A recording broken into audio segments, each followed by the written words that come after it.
We're gonna try. So talk directly into your mic. All right. We got back up. There you go. Okay. If you can raise mine just a little, if possible. Thank you. We got Commissioner Everett on the phone yet? Yes, sir. Okay. So we're gonna go ahead and get started with our workshop. Thank you for coming. City Attorney, are you ready? Yes, sir. City Clerk, Yes, sir. City Manager, Yes, sir. Commissioner Everett on the phone. Commissioner Everett, are you ready? Thank you, sir. Commissioner Bowden, Yes, sir. Vice Mayor Mervin. I'm ready. Okay, we have a quorum. I call this workshop of Tuesday, June the 11th, 2019 at 6:02 p.m. to order. May we please stand for the invocation given by Deacon Barbara Colvin, followed by the Pledge of Allegiance. Let's pray. Father, tonight we're thankful for our city. And God, again, we ask you, Lord, just give our commissioners and our mayor and all those that are involved in the leadership of our city, give them your wisdom, we pray. And God, we pray that all things will be done in order as they should be. And we thank you for it in Jesus' name. Amen. I pledge allegiance to the flag of the United States of America and to the republic for which it stands, one nation, under God, indivisible, with liberty and justice for all. Mayor Babb, before you begin, Mr. Coleman asked the next time you do the invocation to stand behind the podium because they cannot pick it up when you're standing out in the audience. Thank you, sir. Thank you. Roll call, Madam Clerk. Mayor Babb, Present. Commissioner Boland, Yes. Commissioner Everett, Commissioner Everett, Yes. Commissioner Hill, Vice Mayor Mervin, Present. City Manager, Here. City Attorney, Here. City Clerk, present. Thank you, Madam Clerk. Thank you, Commissioner. Thank you, staff. And thank you, each of you all for being here tonight to participate in our workshop of Tuesday, June 11, 2019. The purpose of this workshop of the Pahokee City Commission is being held to discuss the June 11, 2019 agenda. I do apologize for the speaking. As most of y'all are aware, I underwent surgery just this past week, 4 hours of surgery. My teeth are wired together, so I'm going to do the best I can. And if I can't make it, we have a capable vice mayor that will step in and continue with the meeting.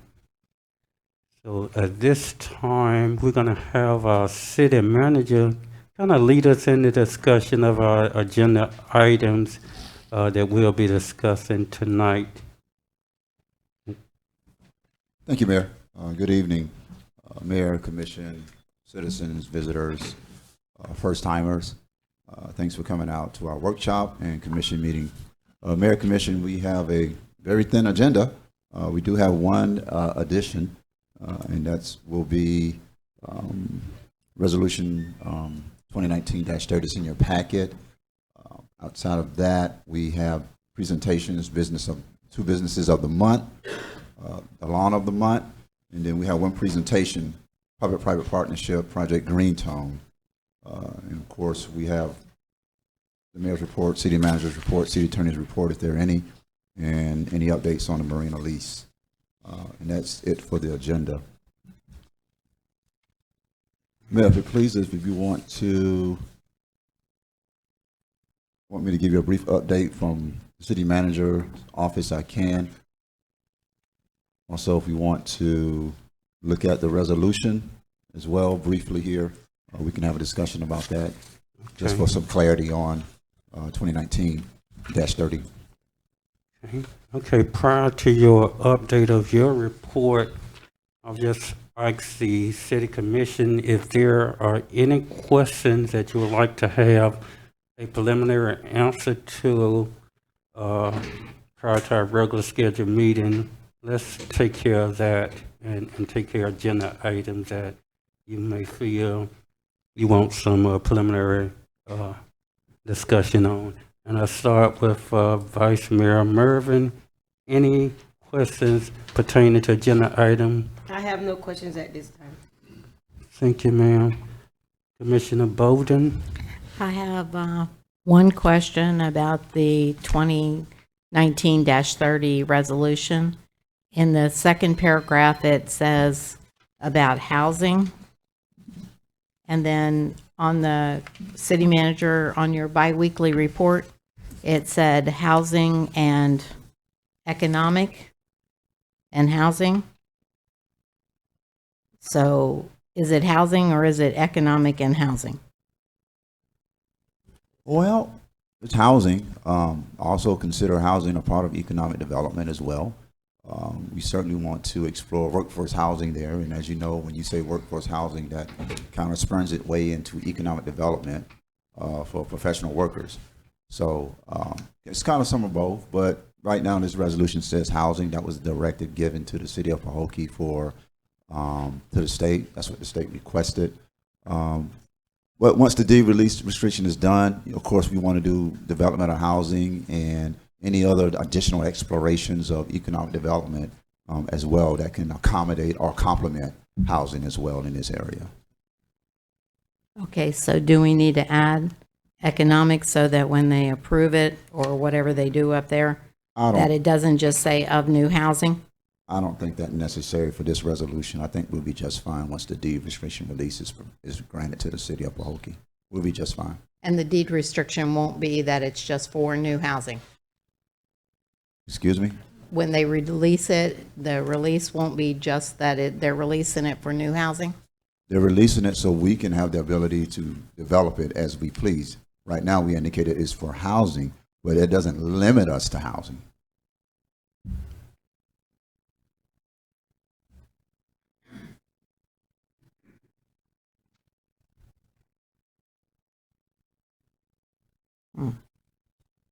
Okay. Thank you, Commissioner.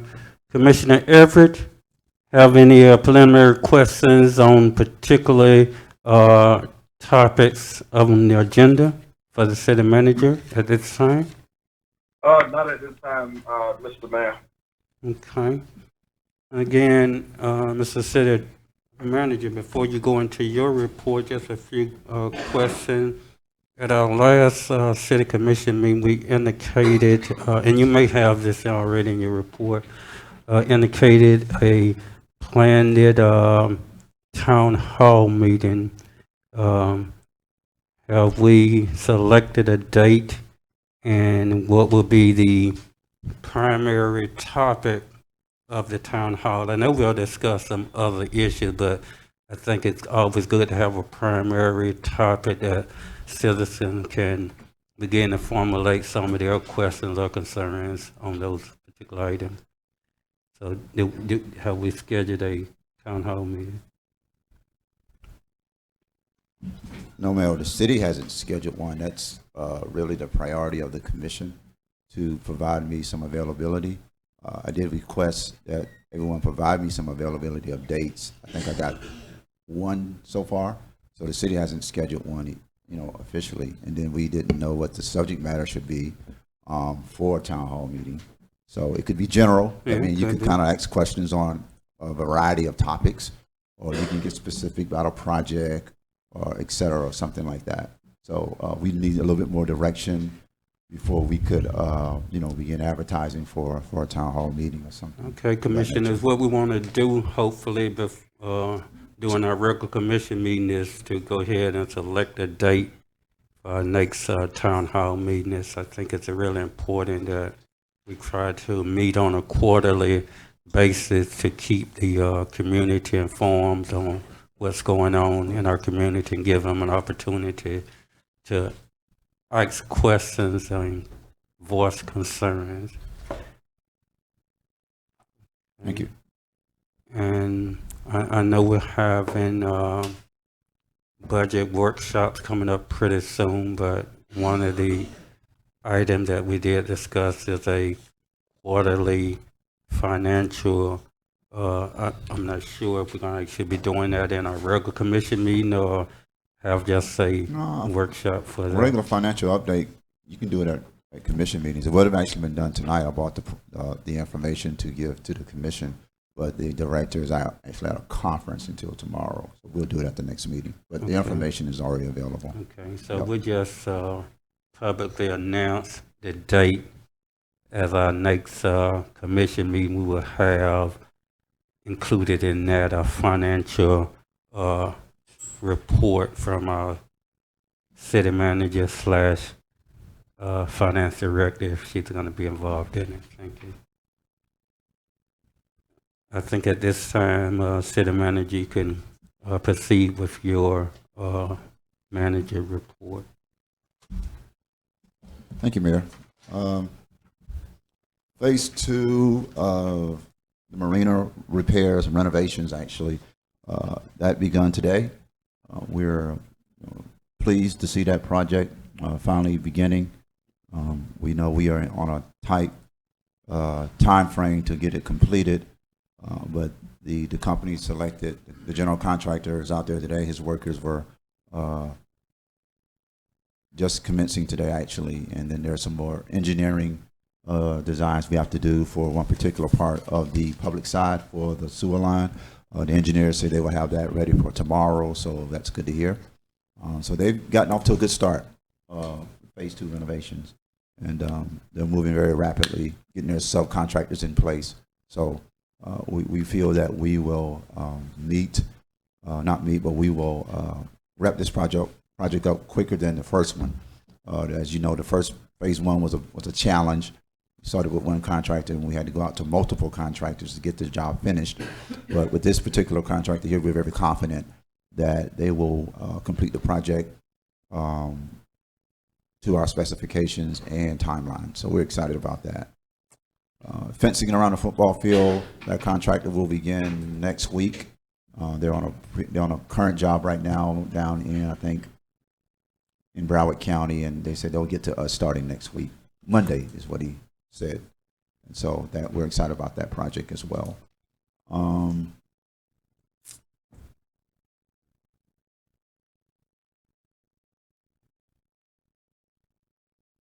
Soccer field, there's I think some conversations about in-play soccer here at the current field. We're putting in a strategic plan to design a specific area for soccer at any time, access at any time for soccer.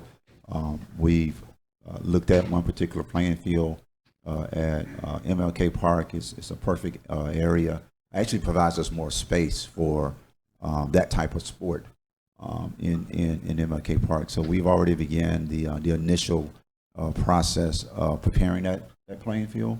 We've already, I think as of today, we've ordered all the equipment, and it'll take a couple of weeks to get in.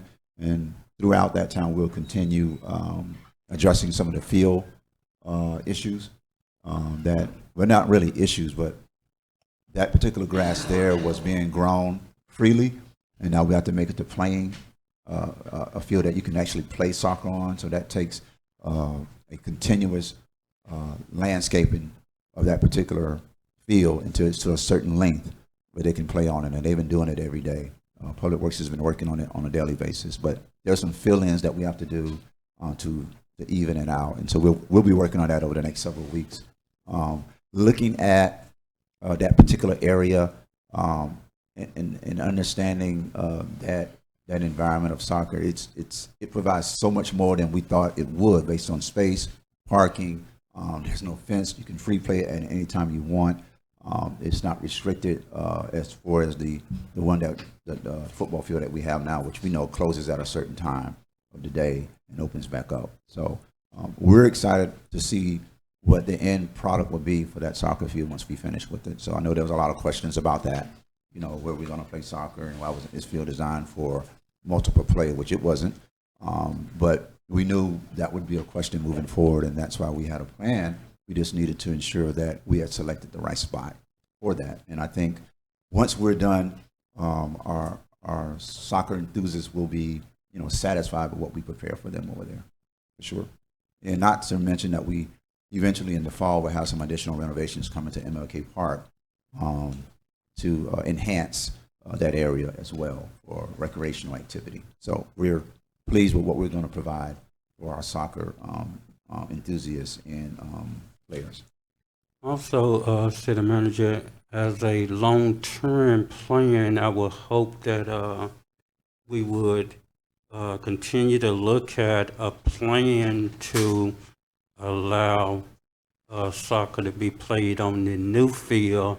I know it's going to be some restriction, there should be, but there should be some type of protocol, whether there need to be some application completed or some type of process done, where, for instance, maybe they want to host a tournament there or something. I don't hope that whatever we do is not a total exclusion from soccer being ever played there. We want to include the community, but there has to be some type of structure there.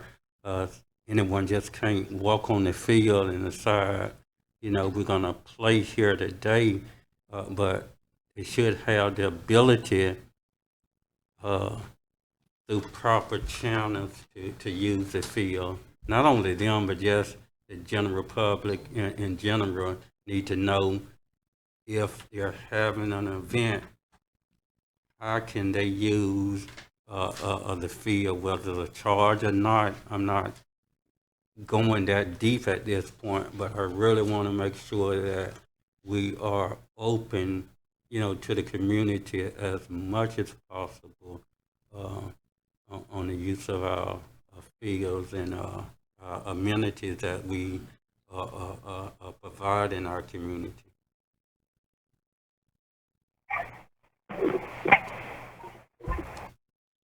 Okay.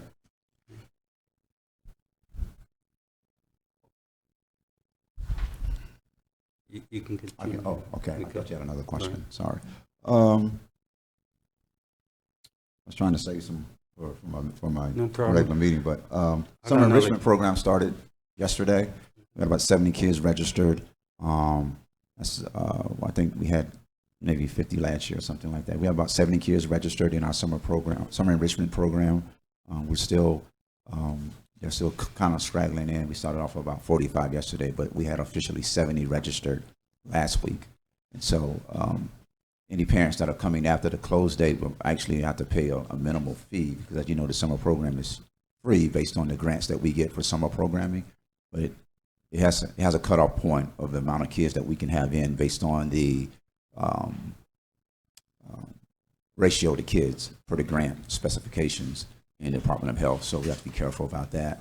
But great start to the summer enrichment program. We have a robust, field trip program planned for them, and the parents seem satisfied so far. I was there yesterday, and I was here today, kind of looking in on some of the academics, because we do academics as well. So good start to the summer program here in the city of Pahokee. So we hope that we continue to grow that program, because we know at one point that we had lost a lot of the support for parks and recreational programs, and now we see that attraction coming back to parks and recreation as the amenities get better, as we work on the gymnasium. I don't have an update on the gymnasium with the county, but as that gymnasium gets repaired and we can open a gymnasium as well, I think we'll continue to bring back some of the support and the activities that were lost because the facility was closed for the last 12 years. So we're excited to see the interest, and we hope that the quality programs that we're producing, that the parents and the community would be satisfied with them. And I'd like to ask a question concerning the splash pad. I think the last time I got an update, it was waiting on a timer, but you also indicated that the week after school was out, that the splash pad will be open and operable. Is that the case at this The point? splash pad is open and operable. They haven't put the new timers on, so we have to manually run it, but it's fine. It does work, and we will have it on. We actually had it on today. No one came out, but it was on. And it'll be back on tomorrow. If it's no rain, we'll turn it back on and we'll run it. But we're still waiting on the sensor timer and the overall engine timer that comes on at 10 a.m., shuts off at 7 o'clock or 6 o'clock, and then the actual touch timer that comes on that you can kick it on like every 10 or 15 minutes after it goes off. So those two timers are not talking to each other right now. And so the electrical engineers are trying to figure out why not. Because those are two parts no one thought we had to replace until we fixed everything else. And then we realized that those timers were not set appropriately. And then they realized, well, let's just order new ones. And so that's where we are. But we can run it manually, and that's what we're going to do. And if we can just put that announcement up on the marquees that the splash pads is open. I think part of it, they probably haven't gotten out to the community that it's available for their use now.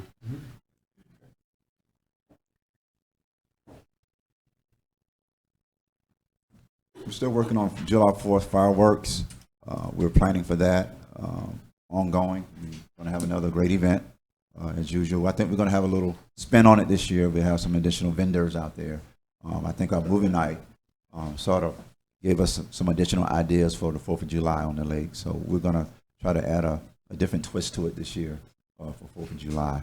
And hopefully, the community will be pleased with what we provide to them for 4th of July activities. So after the barbecue at your house, come out to the Marina and enjoy a good fireworks show.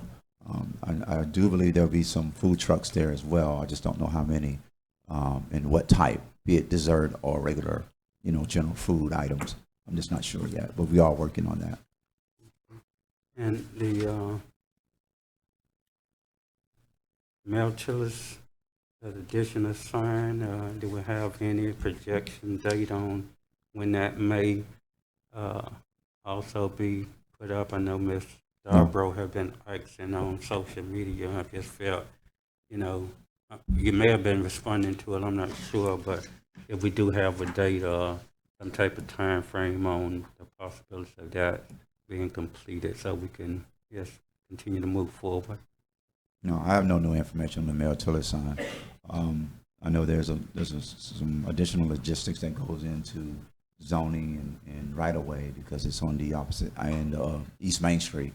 So there are some things that we have to look at more carefully, some of that state road as well in that corridor. And so it's such a small space. We think we have an idea where the next one will go, but we just, I haven't gotten an update from building planning and zoning on what they've recommended to me yet. So I can follow up with that and get an answer to the citizen that's asking. Right. And commissioners, I know Vice Mayor Mervin brought it up. I brought it up a few times. It was my desire to honor Anquan Bowling also in some form or fashion with some type of signage and a recognition day. So at our regular commission meeting, if a commissioner can put that as a motion, I would like the city to start planning and working towards that end. Doing some recognition for him. I know during the graduation, again, he had given $10,000 to a deserving high school graduate.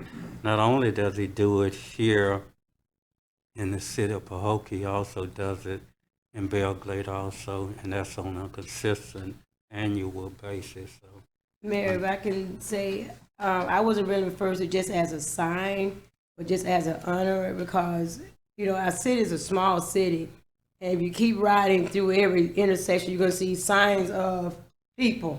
I know it's okay to honor them, but to me, when you go to sign, you might see, welcome to the city of Pahokee, welcome to the city of Belgrade. Just as something of showing, I don't think it has to be no sign, I don't, but I think just as an honor to, for the work that he does do in the city of Pahokee. yeah. Okay, we can look at that. I know it was, my desire to do the signage. I know at some point you're right. You have to have some cutoff, and it shouldn't be so regularly. But I don't think anybody can argue that as far as giving back to to the community, he's have to be number one in that area. So it would be, my desire to at least honor him in that manner. But as we move forward, I definitely think you're correct on that.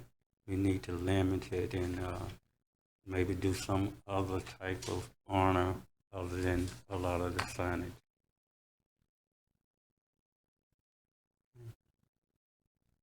Any additional questions from the City Commission?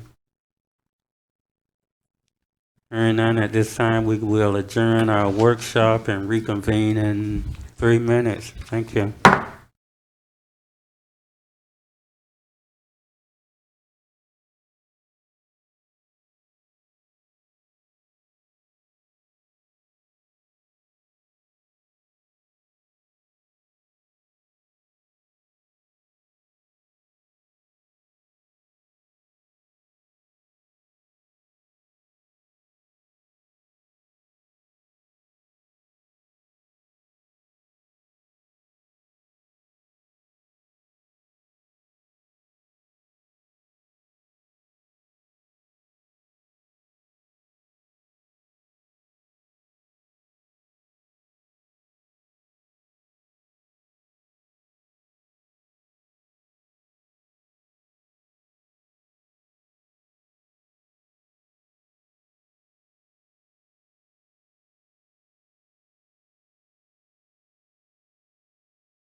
All right, we're going to go ahead and get started. City Attorney, are you ready? Yes, sir, I'm ready. City Clerk, are you ready? Yes, sir. City Manager? Yes, sir. Commissioner Everett? Commissioner Everett? Yes. Thank you, sir. Commissioner Bowden? Yes. Commissioner Vice Mayor Mervin? Ready. Have a quorum. I call this City Commission of the City of Pahokee regular commission meeting of Tuesday, June 11, 2019 at 6:31 to order. May we please stand for the invocation given by Reverend Margaret Smart, followed by the Pledge of Allegiance.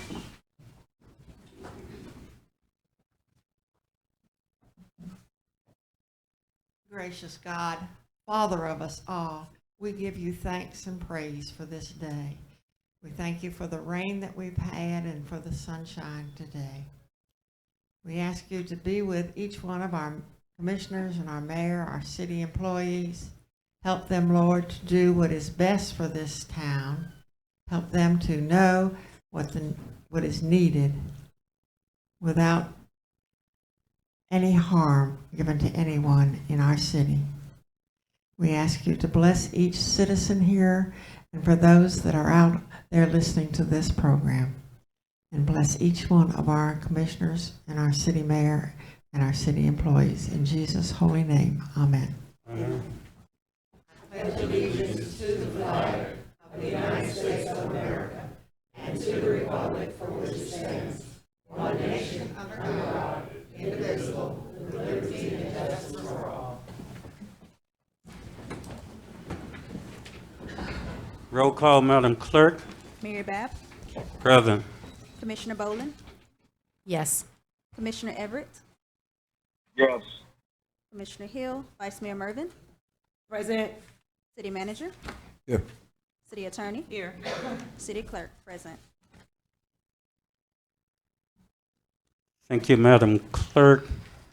Thank you, Commissioners. Thank you, staff, and thank each of you all for being here today to participate in our regular Commissioner meeting of Tuesday, June 11, 2016. Apologize a little for the speaking ability. Just to mention again, I had a 4-hour surgery this week. My mouth is closed. I'm eating with a straw. A young lady saw me at the pharmacist and called my brother and say, "You need to go and pray for your brother and visit him. He's losing weight and he can't talk." I don't know what matter with him. So it was just an update.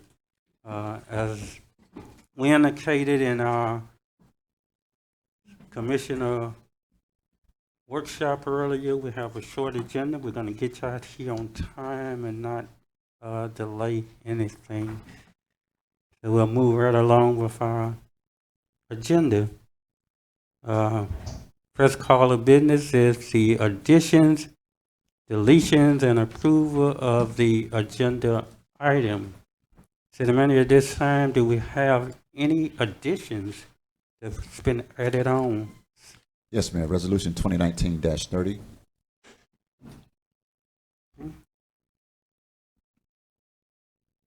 City Commissioners, any requests of additions or deletions? Hearing none, I'll now entertain a motion to approve our agenda with the add-on of Resolution 2019-30. Everybody, I make a motion to accept the addition, deletion, and approval with the add-on of the resolution 2019-30. Second.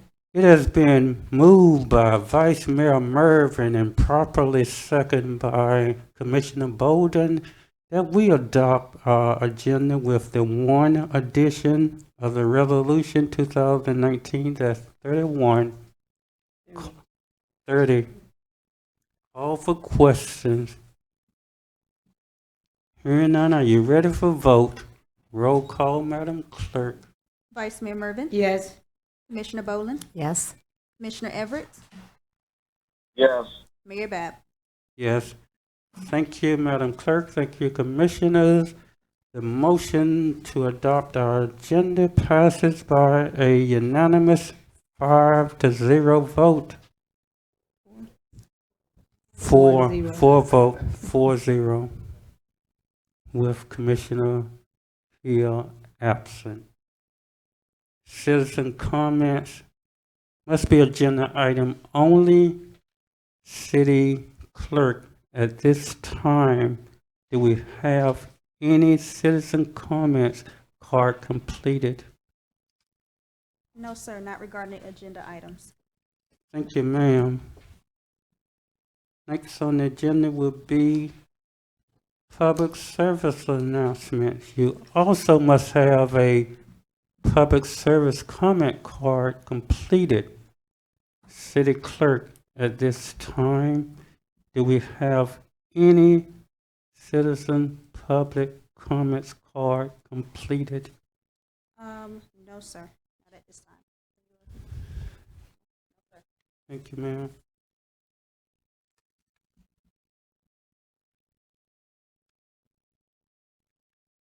Approval of the minutes of May 14, 2019, Commissioner Workshop minutes. We also have our regular scheduled commission meeting minutes of May 14, 2019.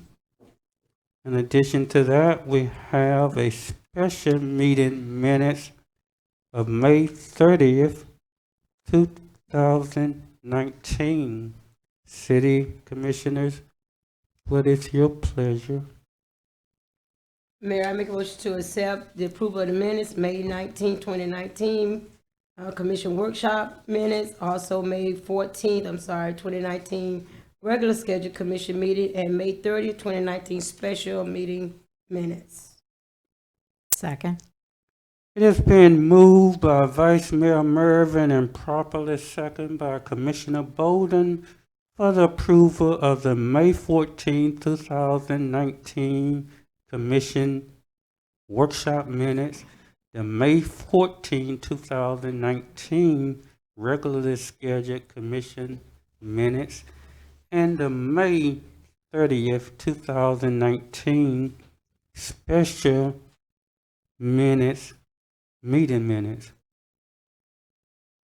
Call for questions. Hearing none, are you ready for vote? Roll call, Madam Clerk. Vice Mayor Mervin? Yes. Commissioner Boland? Yes. Commissioner Everett? Yes. Mayor Bab? Yes. Thank you, Madam Clerk. Thank you, Commissioners. The minutes of the various meetings has passed it by a 4-0 vote. Now we'll move to our consent agenda item. We don't have any consent agenda items. We don't have any ordinance. We do have an add-on resolution, Resolution 2019-30, City Attorney. Yes, Mr. Mayor, Resolution 219-30, a resolution of the City Commission of the City of Pahokee, Florida, authorizing the city manager to request that the Board of Trustees of the Internal Improvement Trust Fund of the State of Florida provide the city with a release of deed restrictions for the property described in attached composite Exhibit A, providing for an effective date. Thank you, Madam City Attorney. City Commissioners, haven't had Resolution 2019-30 properly read into the minutes. What's your pleasure? Mayor, I make a motion to accept resolution 2019-30. Second. It has been moved by Vice Mayor Mervin and properly seconded by Commissioner Bolden for the adoption of Resolution 2019-30. Call for questions. I have one. City Attorney, I know I asked this in the commission meeting, or in the workshop, but I'm still a little confused. So if you could just clarify this for me. This is asking for us to have the deed restrictions on that property lifted, correct? That's correct. Okay.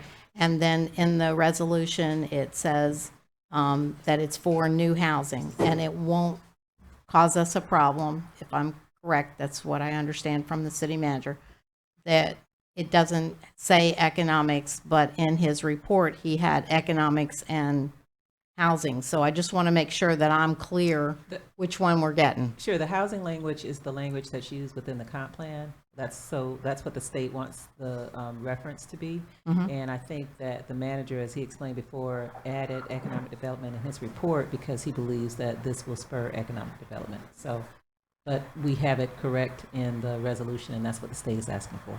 Okay, thank you. Any additional questions? Hearing or not hearing none at this time? Are you ready for vote? Roll call, Madam Clerk. Vice Mayor Mervin, Yes. Commissioner Boland, Yes? Commissioner Everett, Yes. Mayor Bab. Yes. Thank you, Madam Clerk. Thank you, Commissioners. Resolution 2019-30 passes by a 4-0 vote. We don't have any public hearings. We don't have any proclamations. Now we'll move into our presentation. Businesses of the month. This month, Commissioner Vice Mayor Mervin selected the 2 businesses. Just a tradition each month, we identify 2 businesses in our community, and we continue to ask the community support for these various businesses.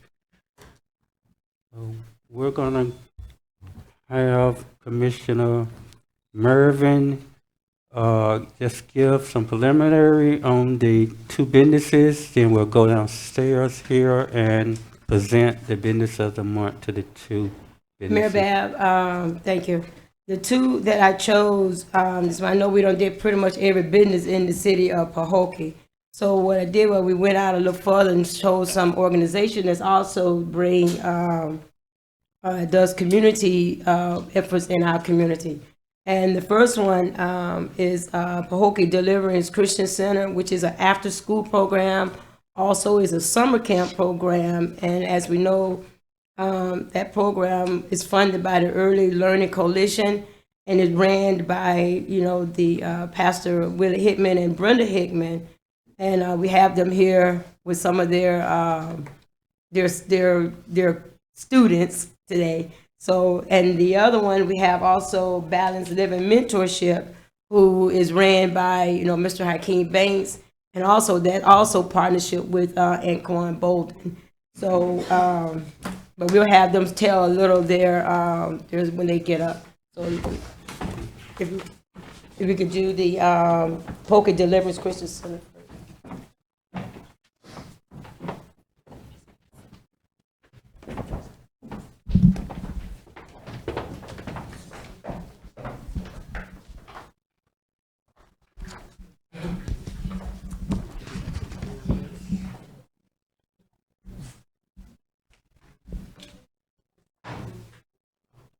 First Lady, if you would.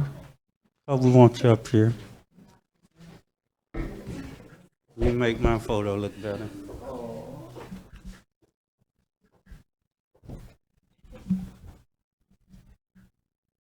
This first business is a business that does an outstanding job working with our youth as well as our young adults. We're so honored on behalf of the Pahokee City Commission, Vice Mayor Clara Mervin, Commissioner Regina Bolden, Commissioner Bennett Everett III, Commissioner Felicia Hill, along with our city manager, Chandler Williamson, and our entire city staff. It gives us great pleasure to present this certificate in recognition of your outstanding work in this community. And as the Vice Mayor indicated, it's not only just businesses that provide food and clothing and other services, but businesses that work with our community. And we want to recognize you, and we want the community to know that you're here and the outstanding work and job that you do. So at this time, we'll have our Commissioner Bolden actually present this certificate to you, and after that, we'll allow you to say a few words of introduction. Okay, it says, Business of the Month. This certificate is awarded to Pahokee Deliverance Christian Center Incorporated of Pahokee, 168 East 4th Street, Pahokee, Florida, 33476. In recognition of outstanding service to the community, presented this 11th day of June, 2019. Keith W. Babb Jr., Regina Bolin, Felicia C. Hill, Clara M. Mervin, Benny L. Everett III, and Chandler F. Williamson. Congratulations.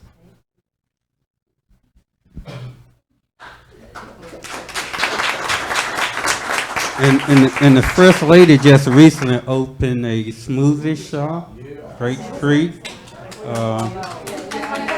Her husband is always in the schools working with our young school-age children. So we're just so delighted that we're able to recognize you at this time.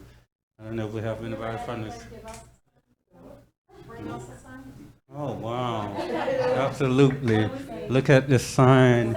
We're so pleased. Thank you all. Thank you all.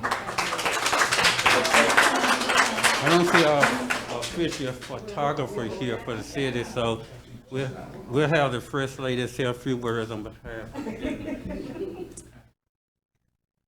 Okay, yes. So first of all, we just want to say thank you to the City of Pahokee. We really appreciate you guys recognizing us.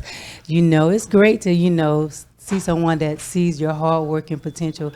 We love working with the kids. Our job is to, this is our future, our youth, and what we instilled in them now is what they're going to have later on in the year. So thank you guys so much, and we really appreciate it. And thank you so much for the work. Okay, I think we. Okay.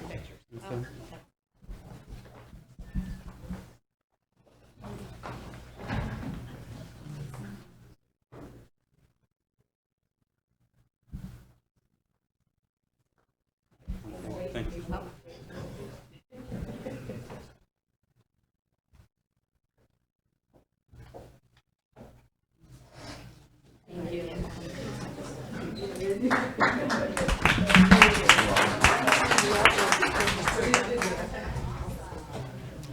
We'll have our next business come forward, Balanced Living Mentorship Program. This young man and his group has no need for introduction. They are staple in our community, and if you keep up with social media, you probably have saw a lot of posts that they do. He take them out of the area to various schools and other activities. These young men are standing. I just recently retired a little while back, and I'm committed to making sure I attend some of your all session. I talked with our city manager, kind of slapped them on the wrist, but I know I've been slack. But now that I'm retired, I know that you meet on Wednesdays at 5 o'clock, and you will see myself there on a regular basis. I think my brother, the Bishop Babb, he attends sometimes. So, I mean, we're really excited about this program and what you all do to influence the lives of our young men. And I believe now you're also working with the young ladies in addition to the men. And that's take a lot, for someone to take the time to steer our children in the right direction.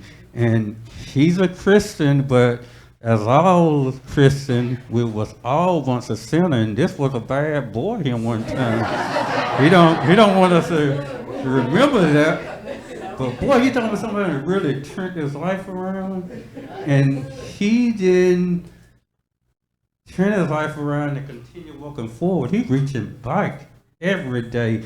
So we're gonna just allow our Vice Mayor to kind of say a few additional words about this particular group. And before she do that, on behalf of the Pahokee City Commission, Commissioner Regina Bolden Vice Mayor Clara Mervin, Commissioner Bennett Everett III, Commissioner Felicia Hill, along with our city manager and our entire city staff. Man, we are so proud of you all, each of you all, and thank you for everything you do.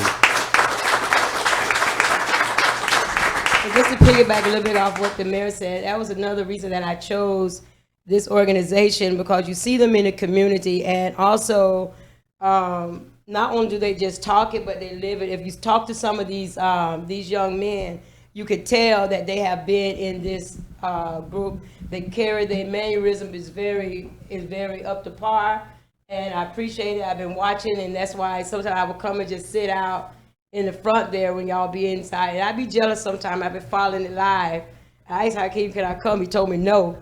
But but I tell you, he not only here, he takes them to football, he takes them to church, he take them, and he come all the way from Port St. Lucie back here to take these guys with him. So I really appreciate it. And like I said, also Anquan Bolden also is one of the key players in this group also. So I say thank you. So the business of the month, this certificate is awarded to Balanced Living Mentorship in recognition of outstanding service to the community. Presented this 11th day of June 2019. The protocol's already been read, and I would like to say thank you.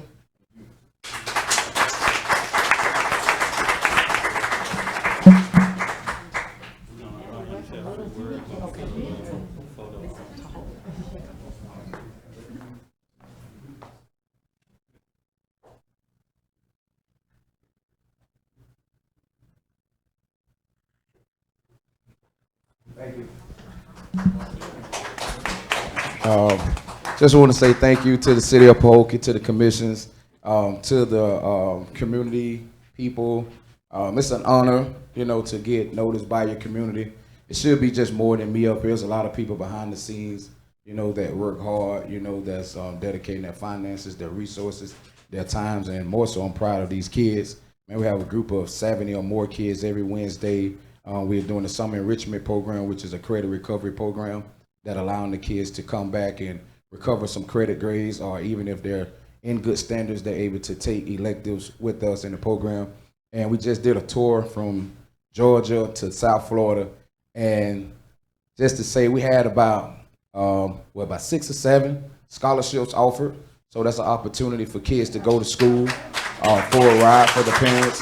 This young man right here, he's been in the program for a while, and he just got his first opportunity at University of Troy and University of Valdosta State. This young man right here, he's committed to FIU University, FAU. This kid right here, just to not to point him out, but this kid right here, he's been playing football for about 3 weeks. And right now, his mom and dad don't have to pay a dime for school. Wow. This young man right here, he don't need no introduction. He left me. He's up in Bradenton at IMG Academy, $8,000 a year to go to school there. And he's one of the kids that was selected to go there. This young man right here, University of South Florida. And this young man right here, the next time we talk, he's going to have somewhere to go to school. So it's just an honor and a privilege.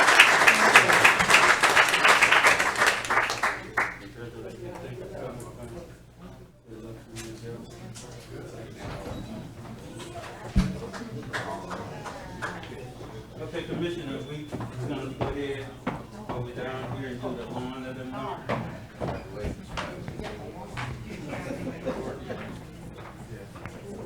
Not only do we have a nice certificate, we got some cash money for the lawn of the month. And it's just always a pleasure and an honor to recognize a resident who has the lawn of the month. Not only does the lawn increase the particular resident value in their home, but it also helps their community value. That house is sold, your value now goes up depending on the selling value of that property. So we're so happy. We're gonna ask Mr. Clinton Martin, I don't know if Sheila Martin, and Mr. Martin, I think they put several people on their check so you don't spend all the money yourself. If you would come up.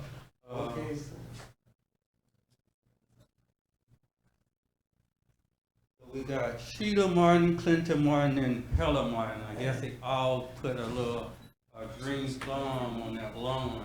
You know, Mr. Clinton, you know his cleanliness in this community just spent over years. I remember when he just used to be just a volunteer on the on various boards. He get on us about the condition of the city. He argued too, but he put his efforts into cleaning up. So we're so proud of you, Mr. Martin, and we want to recognize you and your family. The lawn of the money is here pictured on our screen. I don't know who you got helping you, but we all may need to have them pitch in and help us with our lawn. So at this time, we're gonna have the vice mayor give the money and the Commissioner Bolden give the certificate. So before they do that, Mr. Martin, on behalf of the Pahokee City Commission, Commissioner Regina Bolden, Vice Mayor Clara Mervin, Commissioner Benny Everett, Commissioner Felicia Hill, along with our city manager Chandler Williamson, and myself as the mayor, and our entire city staff, man, we congratulate you for your hard work on this wonderful, beautiful lawn. Thank you very much. Appreciate it. Let me read it. It says, Lawn of the Month. This certificate is awarded to Sheila Martin, Clinton Martin, and Helen Martin, 1690 East Main Street, Pahokee, Florida, in recognition of beautifying the community, presented this 11th day of June 2019. Keith Babb Jr., Regina Boland, Felicia Hill, Clara Mervin, Benny L. Everett III, and Chandler Williamson. Congratulations. Thank you very much. Well, wait a minute, you gotta get your money. Wait a minute, you gotta get your money. You gotta get your money. Oh, But I don't think it's fair. They have the Sheila Martin on here and not your name. I don't think that's fair, is it? no. Well, my name is on this. Okay. Right. Well, again, on behalf of the city of Pahokee, just to say, a token to say thank you. Thank you very much. You're Thank very all welcome. of you. We're gonna have one restriction that we ask that you spend some of that money in the city of Pahokee in some of these businesses here. Thank you. It'll all be spent here in Pahokee. So I've been here in Pahokee since 1950. 1950. I came here in November of 1950. And I've been here ever since. And every nickel I've made and spent, I spent it right here. Thank you. And I thank all of you. Thank you very much.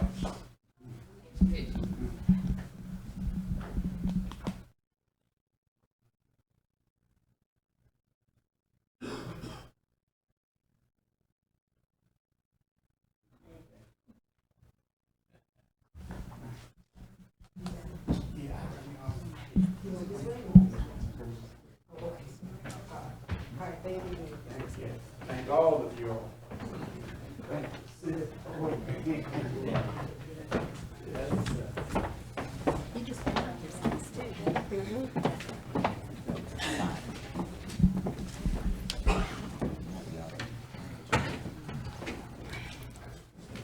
Okay. We have one more on our presentation, the Public-Private Partnership Project Green Tone.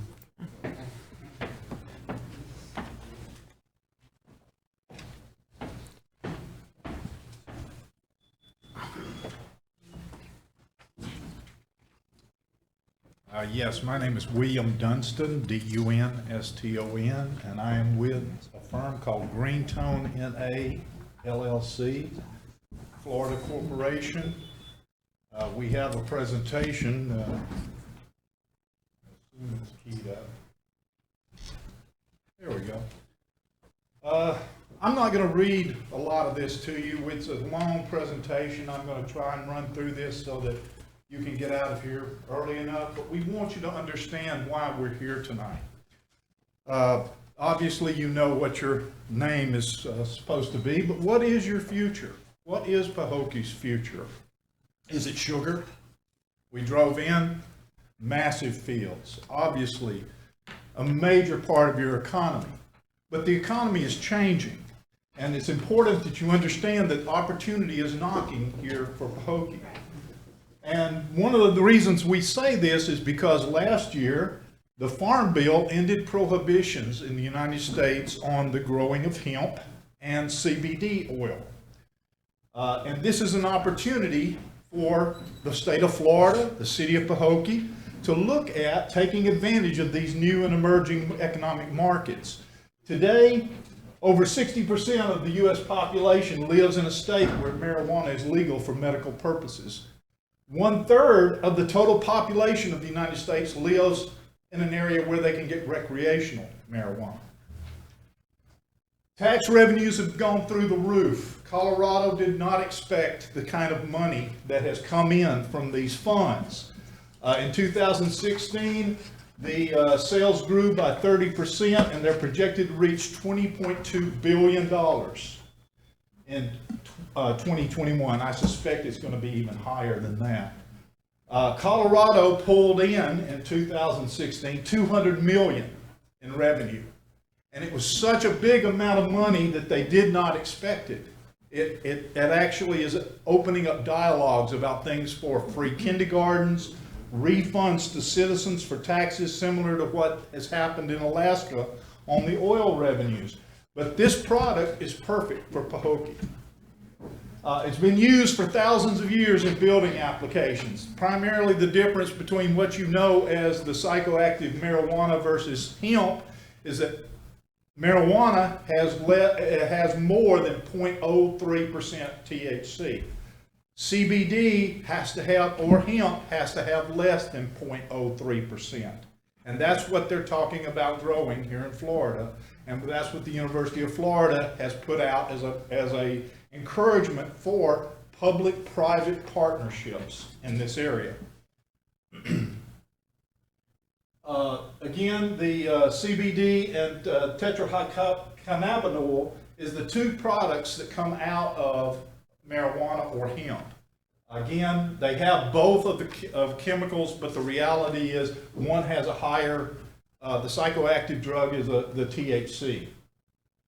Primarily the way this got started was the people began to give responses that they were experiencing relief from glaucoma. This is how the medical industry began to become aware of what could this drug do. And in reality, in the 1990s, they began figuring out exactly how it worked, which is that it is a product of the endocannabinoid system, which is basically the creation of homeostasis in the body. And homeostasis is defined by the Encyclopedia Britannica as being the balance. And in essence, if you don't have balance in your body, and this is what this drug does, is that it binds with the receptors. This is why people feel good with marijuana, because it binds with the receptors in the body, and it basically causes the cells to operate on a balanced platform.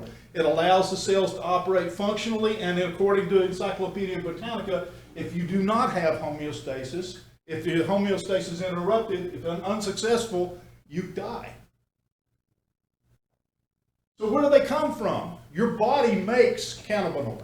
This is why the body is able to bind with these receptors. So this is what's happening, is that it's coming out now that they're making these products in the laboratory. But according to science, they have a thing called the entourage effect, which basically says that you can make these products in the laboratory, but it does not do the same as the total product, as the total plant does with the body. So what about the opioid crisis? We're all aware, and I'm aware of people who have died from overdoses of opioids, and they're now finding that marijuana and CBD is allowing these people to actually come off of cannabinoids, or to use or come off of the opioids, and to be able to use the cannabinoids in conjunction, so they're not having to take as much of the opioids. How did it all start? There was a little girl. Most of you have heard of Charlotte's Web. Well, this is Charlotte. And it's not funny, but the reality is that the actual plant that they took this from, because it was so low in THC, was called Hippie's Disappointment. So the reality is it's very high in CBD. The family was able to locate the oil, gave it to this little girl who was having over 300 seizures in a week, and the entire first week she didn't have any seizures. So this tells you that there's something more here, that we have not been told the truth about this drug or this substance. What happens when CBD is used? I know you can't read this, but this is almost, you see the articles in the paper now, it's almost like the old cowboy standing on the back of a wagon saying this snake oil was solve everything for you. But the reality is it does. It has some significant physiological effects on the human body, and the reality is we don't know what all it does because it's been a prohibitive substance for so long. Medical interest, they have found that it actually does help in brain concussions. It's an anti-inflammatory. Roger Goodell has even said if they can figure out how it works and if it helps, he will not have a problem with players smoking marijuana. The American public supports legalization, and it is coming to Florida. Whether you realize it or not, it's coming. And the reality is 84% of the public believes cannabis should be available for medical purposes. 61% of Americans support full legalization. In Pahokee, this was your amounts. These were the votes. 73.7% voted for medical marijuana. There was only 2 counties in the state of Florida that weren't in this same large category. And there were 2 northern Florida counties, typical conservative counties, but they were above 50% in the vote. So that was the most opposition in the state of Florida. Hemp has been used for centuries as nautical, you make canvas from cannabis. It's made ropes, it's started wars, it's created problems. But in essence, 1 acre of hemp will produce as much as 2 to 3 acres of cotton. And it's a stronger fabric. Hemp was required to be grown in the early days of our country. George Washington grew it, Thomas Jefferson grew it, but every farmer was required to grow hemp. And it was because it was so necessary in farming and in nautical scenarios. Hemp was found approximately 2,700 years ago in a shaman's grave. 2 pounds of hemp. It's been around and used medicinally for centuries. Most of you don't realize, but the reality is when Napoleon started his war and went to Moscow to fight the Russians, it was over marijuana. He found the Russians had been growing hemp for centuries. They created all the canvas sails, all of the ropes, all of these countries. If you had a navy, you had to have hemp. And so the reality is that Napoleon had told the French, if you sell hemp or if you sell rope or seeds to the English, we're going to fight. And he found that the Russians were selling it underground to the British, and that started the War of 1812. And that was Napoleon's Waterloo. But a lot of people don't realize it was fought over marijuana. Hemp's history goes way back. You can't read this, but the reality is it's been demonized for years. And minority populations and Mexican populations, jazz fans, were all afflicted by this gentleman, Harry Anslinger. He was the first narcotics commissioner. And when the prohibition on alcohol ended at the end of the 20s, he had to find a new substance to be against because he was going to lose his job. And he focused on marijuana. And these are the kind of statements that he made. And it's very racist. And the reality is that everyone should understand marijuana has been treated very badly in this country when it has been legal for years.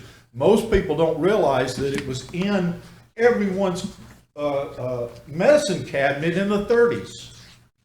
Nearly every product has some sort of hemp derivative in it, and then they made it illegal. And part of that action to make it illegal was Standard Oil, Rockefellers, who did not like the competition that hemp was bringing into the system, and William Randolph Hearst in California, who basically was attacking the Mexicans because they were coming into the country. And they changed the name from cannabis to marijuana to make it sound more Mexican. So you're all familiar with reefer madness. This was some of the propaganda that was put out that basically said, if you smoke this, you're going to go crazy. You're going to become a schizophrenic mass murderer. Louis Armstrong. If you don't know it, Louis Armstrong loved marijuana. It was his way of keeping his calmness on the stage, and he basically tried to get a license years ago so he could travel freely with it. His wife was eventually arrested in Hawaii over it, but he was very strongly supportive of the legalization. Henry Ford, 1941, produced the first all-hemp vehicle that ran on hemp. It's stronger than steel. Hemp and its applications, you can make hempcrete, you can make hemp insulation, and you can make particle board in the building industry with this product. It's a simple mix. If you make concrete, you understand how it works, but in essence, the way hempcrete works, it's a ratio of 4:1:1. 4 parts hemp hurd. Hurd is just the wooden stalk from the inside of the plant that's been ground up. You mix that with 1 part lime, 1 part water. That's all it is. And it makes, after 50 years, it becomes solid stone. It's a great insulator. It's antimicrobial because of the lime. And there was, if you watch the internet on this, there was one gentleman that was talking about building these houses, and he built 46 houses of hemp, and only 1 needed air conditioning. So it's an insulator. For every inch of hempcrete, it gives you 2.1 R factor. So it's a tremendous insulator. We want you to take advantage of this. We know there's been people that have come to town and talked about things that they think are going to work here. We have something that we believe will work, and we have the money behind it. We are encouraging you to consider the fact of what is going to happen. And full legalization is coming to Florida, whether it comes by 2020, 2024, it's coming to Florida. Everything that, as you know, everything that happens in California happens in Florida. So it's coming here. And the smartest thing you can do is to look at, well, how can we take advantage of this? Nothing against the sugar industry. Love the sugar industry.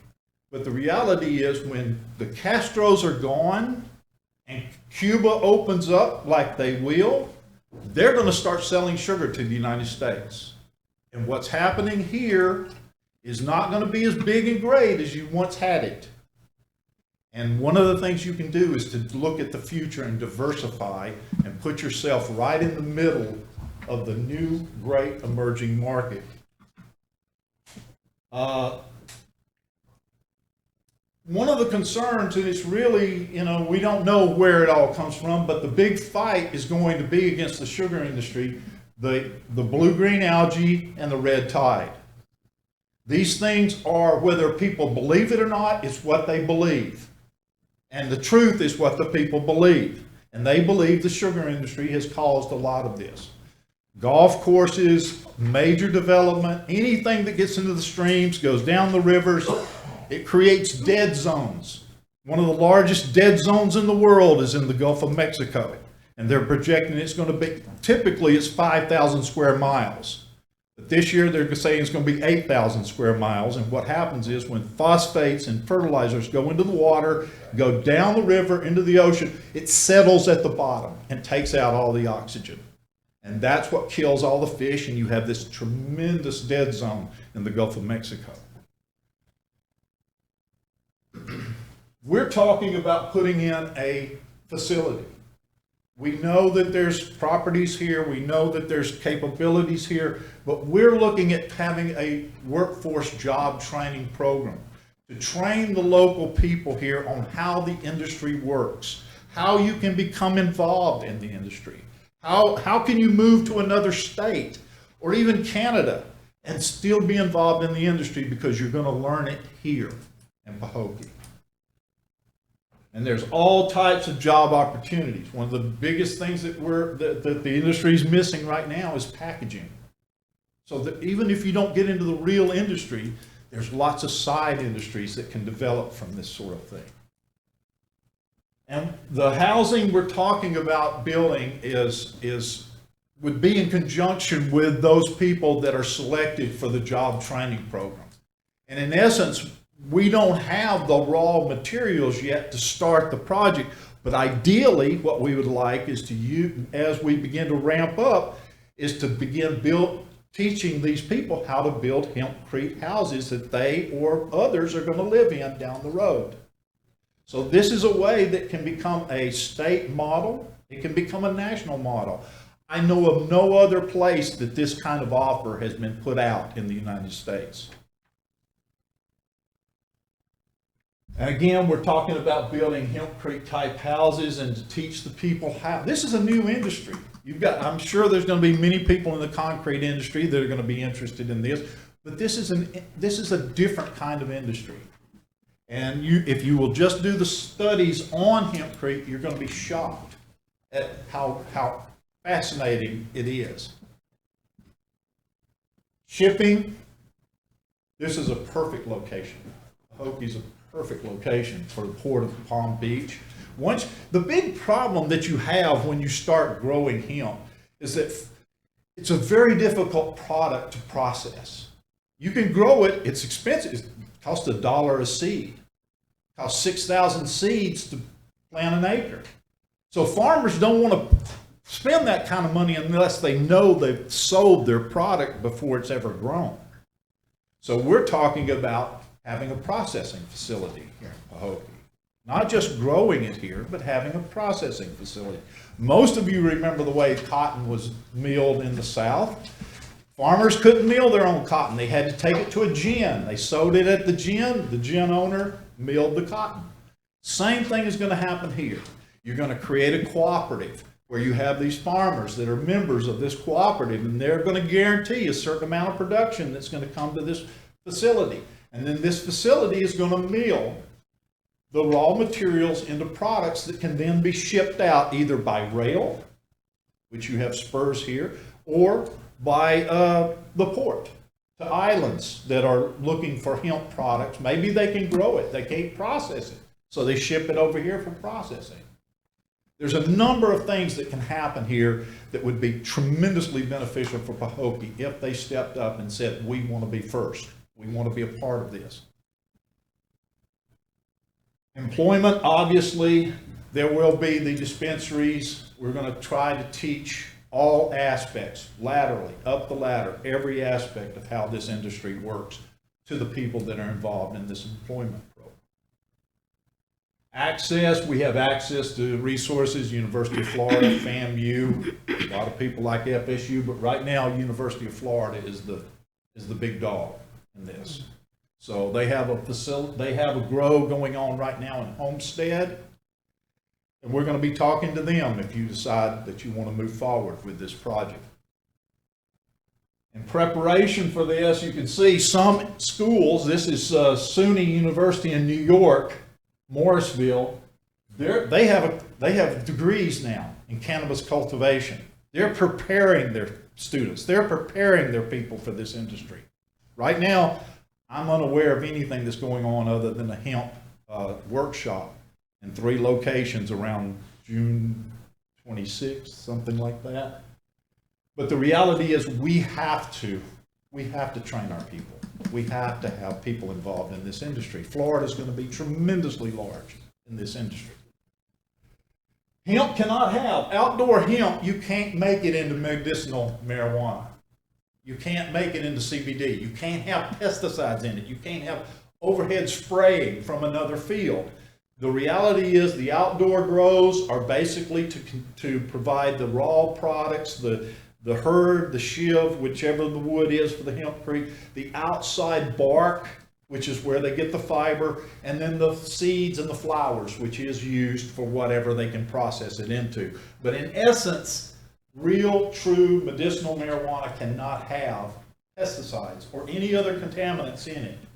And that's one of the other things that we're talking about for Pahokee, is looking at putting in a lab here for the certification and determination of how pure the product is.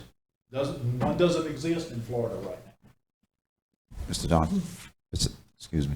I know we are on a time frame here. I'm not going to cut you off. I want to give the mayor and the commission an opportunity to ask a couple of questions. Sure. Okay. Go ahead. If I've expressed where we are right now, we're talking about having a grow facility, we're talking about having a processing facility, and we're talking about having a lab environment. And what we need is the support of the community of Pahokee, the commission, in order to convince the state of Florida they need to be involved in trading off land for this facility. I think there's a 32-acre parcel of land that's being looked at by the cabinet sometime later this month. I don't know exactly where that is, but the reality is we have this company in Canada. It's called Greentone. We have established ourselves here in Florida. We're going to do this. We would like to do it here. And because of the limitations of time, I will be here afterwards to answer any questions that anyone has. But the bottom line on this is an opportunity. And we are standing here with a commitment of approximately $50 million to start. So the reality is I will step back, and if any questions I can answer. Potential jobs creation, you got any preliminary or early estimates how many jobs this would create for the community?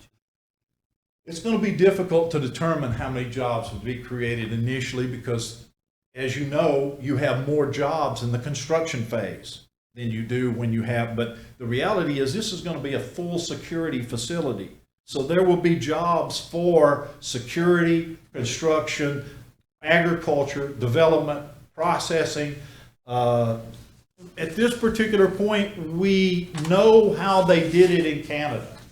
We know how we can do it here. What we have to find out is whether or not you want it. Yeah, I had a question. I was listening to his presentation, and he mentioned Canada a couple of times, the industry he has. What is the amount of money that you put into the industry in Canada thus far to date?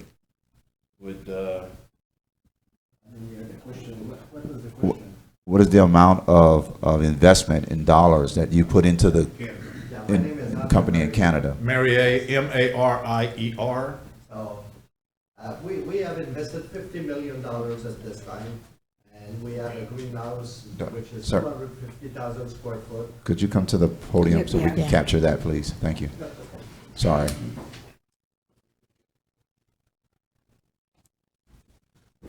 So thank you for the opportunity to talk to you. So we have invested $50 million at this time.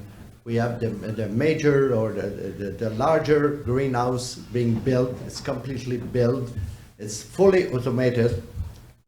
And we foresee, this is 250,000 square foot, and we have already secure lands to build 3 more like this. So you can imagine the market. The market is huge. There's a lack of demand, of offer. The demand is so strong in Canada, so we have to provide more facilities, more expansion to supply the demand.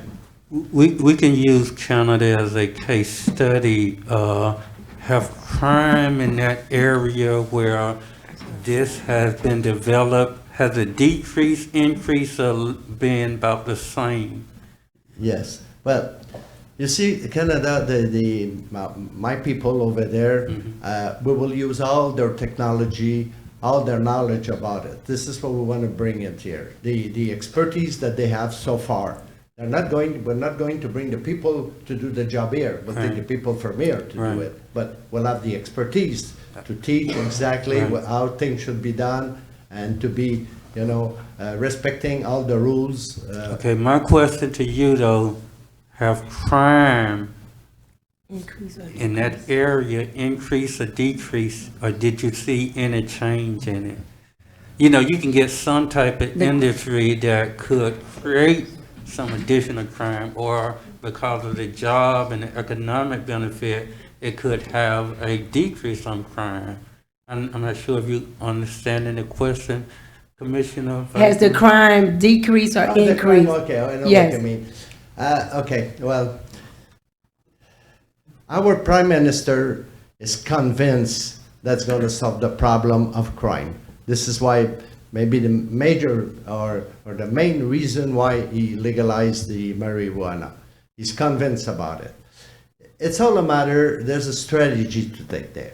If we have we have the problem with cigarette in Canada, and with illegal cigarettes from people. If the price is so high when it's legal, people will have tendency to go and buy on the street to get the same product or almost the same product, probably not the same quality of product, at a lower price, So the strategy is to give the product at a competing price to the black market or the street market. And this is in Canada now. The access is so easy to have the product. The product is certified by the government. So people are sure they're buying a good product, which has been tested, and the price is competitive. I don't have numbers, and I'm not going to throw any numbers that I'm not sure of, but we're pretty sure that it's going to completely decrease or kill the black market on it, because the access is easy. Everybody can buy it next door. The distribution has been organized so that everyone in any region can have access to the product.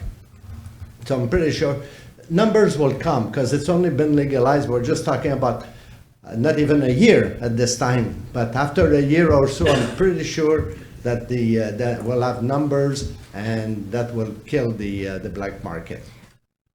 But my question is, if it kills it, but this is just medical marijuana, correct? This is not recreational marijuana. It is So recreational in Canada. in Canada, it's recreational. You said. Recreational and medical. Okay. Okay. It is recreational. Let me add one thing to this. Part of the problem that they're experiencing now, because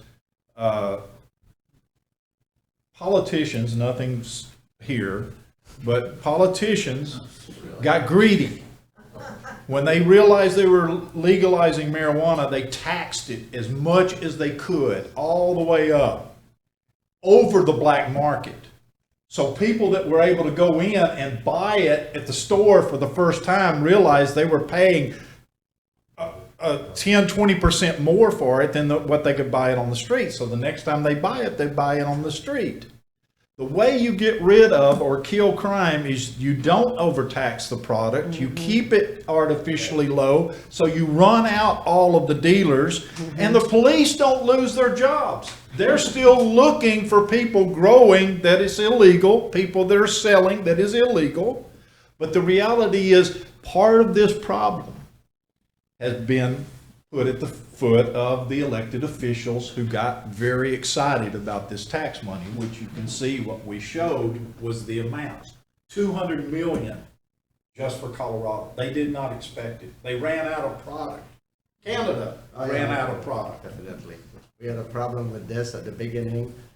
They were line up, and people waiting to get, to buy some of the product, and there was not enough product on the market. About how long would it take how long does it take to grow it? How long would it take to build your building, your lab? We're here, and we want to start very, as soon as possible, because time is of essence at this time. We believe that hemp will be legalized a matter of weeks maybe, or month, no later than that, probably in July, maybe after, but very soon. So we gotta get right away, I mean, into a deal, I call it a deal with the city of Pahokee, so that we could work together. We're partner. This is what we look for, a partnership, a joint venture to get benefits to the city.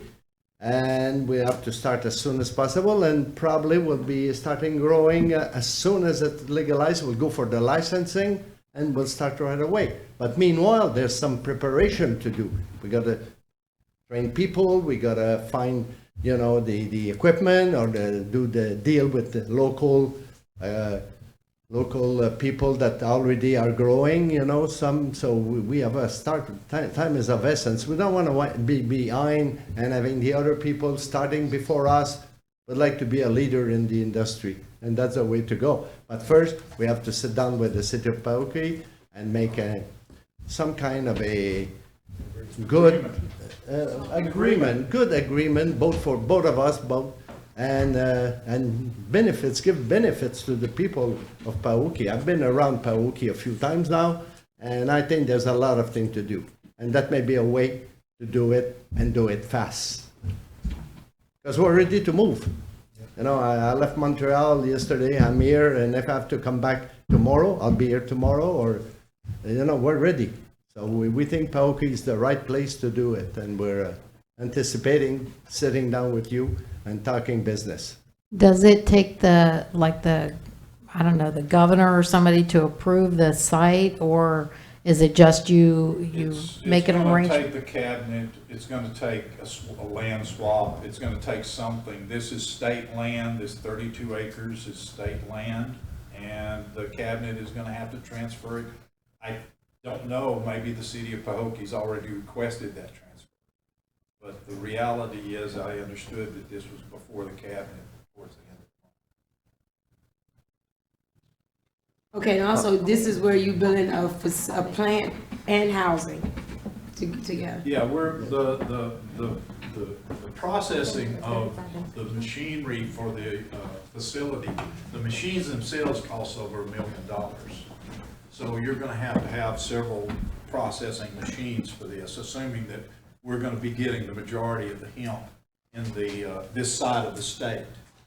I mean, it could be that this becomes so successful that we put in another facility somewhere else in the state.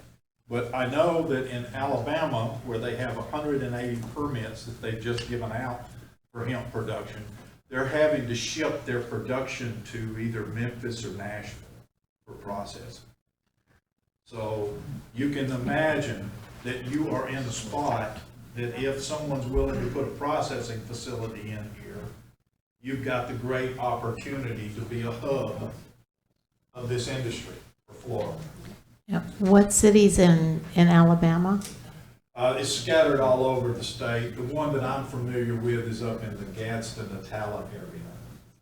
And I can give you the name of the guy that has the permit if you'd like. But they have their permitting processes there allow you, if you have the permit, to have satellite sites. You don't have to grow everything in one spot. You can, under that permit another farmer to grow for you.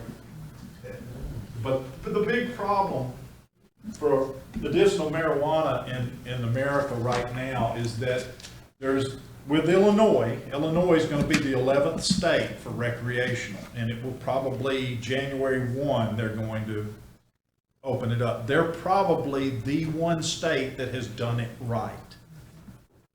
The other states have had different issues that has caused problems in those states. They try to, the biggest problem across the board for all the states is homegrown.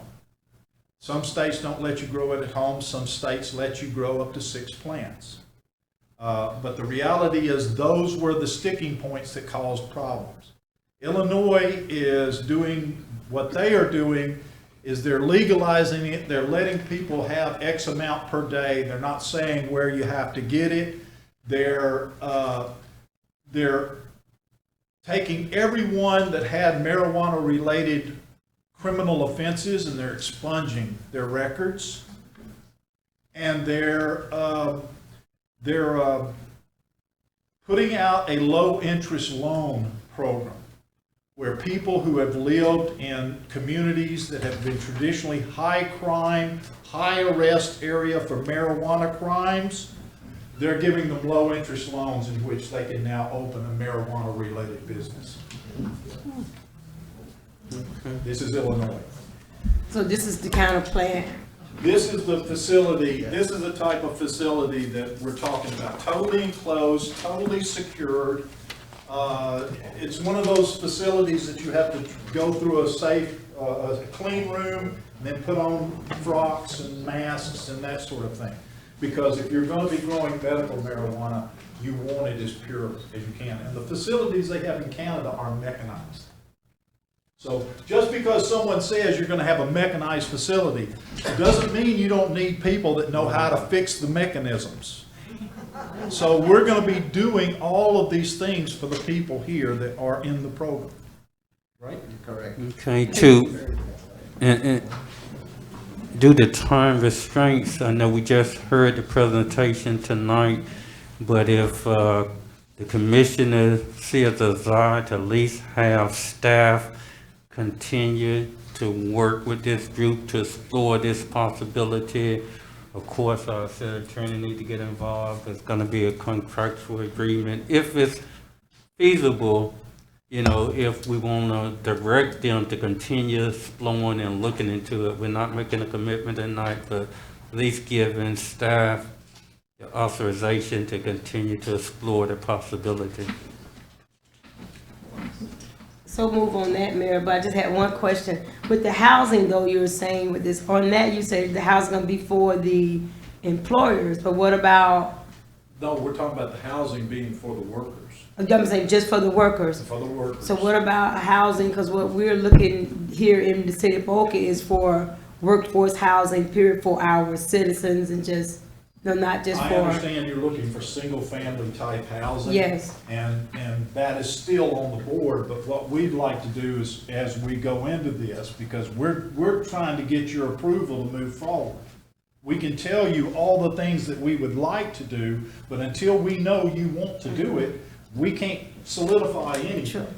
All we can do is, if you say no, is we got a good preparation for the next city. That's basically what it amounts to. But the reality is, we are here, all we need is the approval to move forward. And we will continue to have a dialogue only with Pahokee. Am I correct in that? 100%. So Mayor, your motion was, I would say what's the motion? The recommendation was to move to allow staff to continue exploring the possibility of getting this deal put together, at least at a point where it can be presented to the commission for approval consideration. So move on that, Mayor. Second. And I don't know if there's a language need to be a little more. Well, I just want to make sure, Mr. Mayor, we are clear on what the directive is. And so would you like for us to find out what would need to happen in order for something like this to happen legally? What impediments might be in place from the state right now that the city would have to contend with? Is that sort of what you're asking for, as opposed to directing us to go down a path to? So as I understand it, you would be asking us to research the issue, come back with this is what the lay of the law is, and these are the things that would have to be done in order for this to happen, but not to enter into any kind of negotiations or anything like that. Mhm. Okay, got it. Thank you. Don't we probably then, once they do that, need like some kind of workshop so that they can come and we can ask a bunch of questions? So I don't know about anybody else, but I got about 1,000 questions. Sure. Y'all know me, I always got questions. We understand, that's for sure. Yeah. But ideally, what we need to be on the same page about is if the cabinet is looking at this, I think it would be beneficial for them to know you like this idea and you're talking about a public-private partnership here for that purpose. I mean, it may move the issue forward a little faster if they know you're behind it, you're supportive of it. That's all we say. And Mr. Mayor and Commission, I think that would be premature at this point without enough information, and allowing us to actually come back so that you can make that decision based upon the information that we are able to gather. Mayor, me and you have been at Florida Legal City conferences, and we've talked about marijuana and hemp probably for the last 2 years. We've been privy to those conversations. You know, did a little research, and you know, the hemp industry, you know, is projected to be a multi-billion-dollar operation here, you know, across America. In Florida alone, it's going to be, you know, billions of dollars made on this production. I do know, just by some recent research, that they're probably, it's imminent that they're going to pass some legislation to ensure that the operations are here in the state of Florida at some type of rate.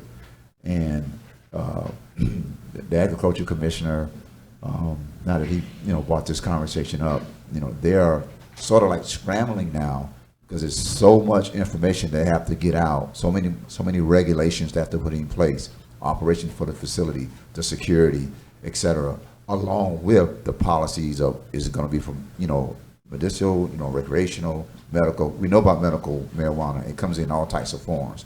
You can smoke it, you can put it on your skin in an oil. It comes in multiple forms, so that tells you what type of industry this is across the nation. I agree with the city attorney. You know, we need to dig in and do our research and bring something back to the commission that you can make a decision on. And Commissioner Bolden made a good idea that maybe we need to have another conversation or workshop so we can get all of our questions answered moving forward, so we can make some type of decision. They mentioned this property that we've already have in movement in Tallahassee currently.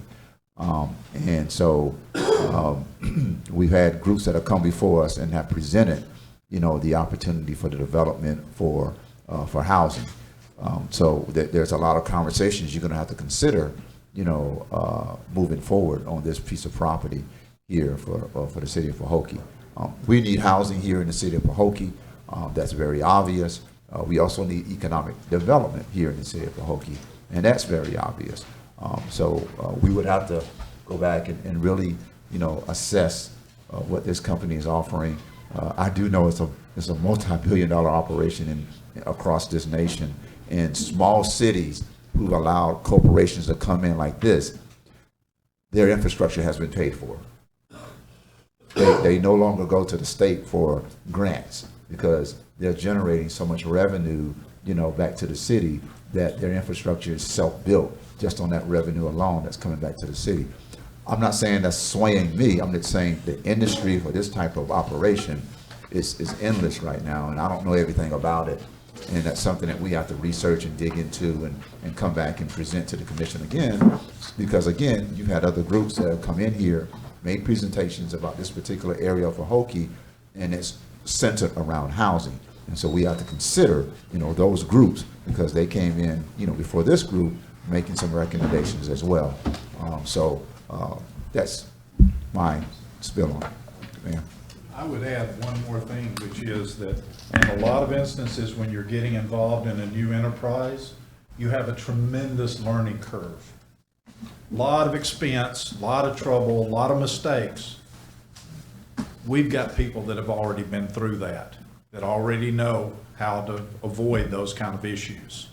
So the reality is you've got a company in Canada that has been through this. We won't have that same type of learning curve that some cities will. So What's the name of the company in Canada? Greentown. It's the same Greentown? Yeah, Okay. but we have incorporated Greentown, NA, LLC. Do you have operations here in the state of Florida?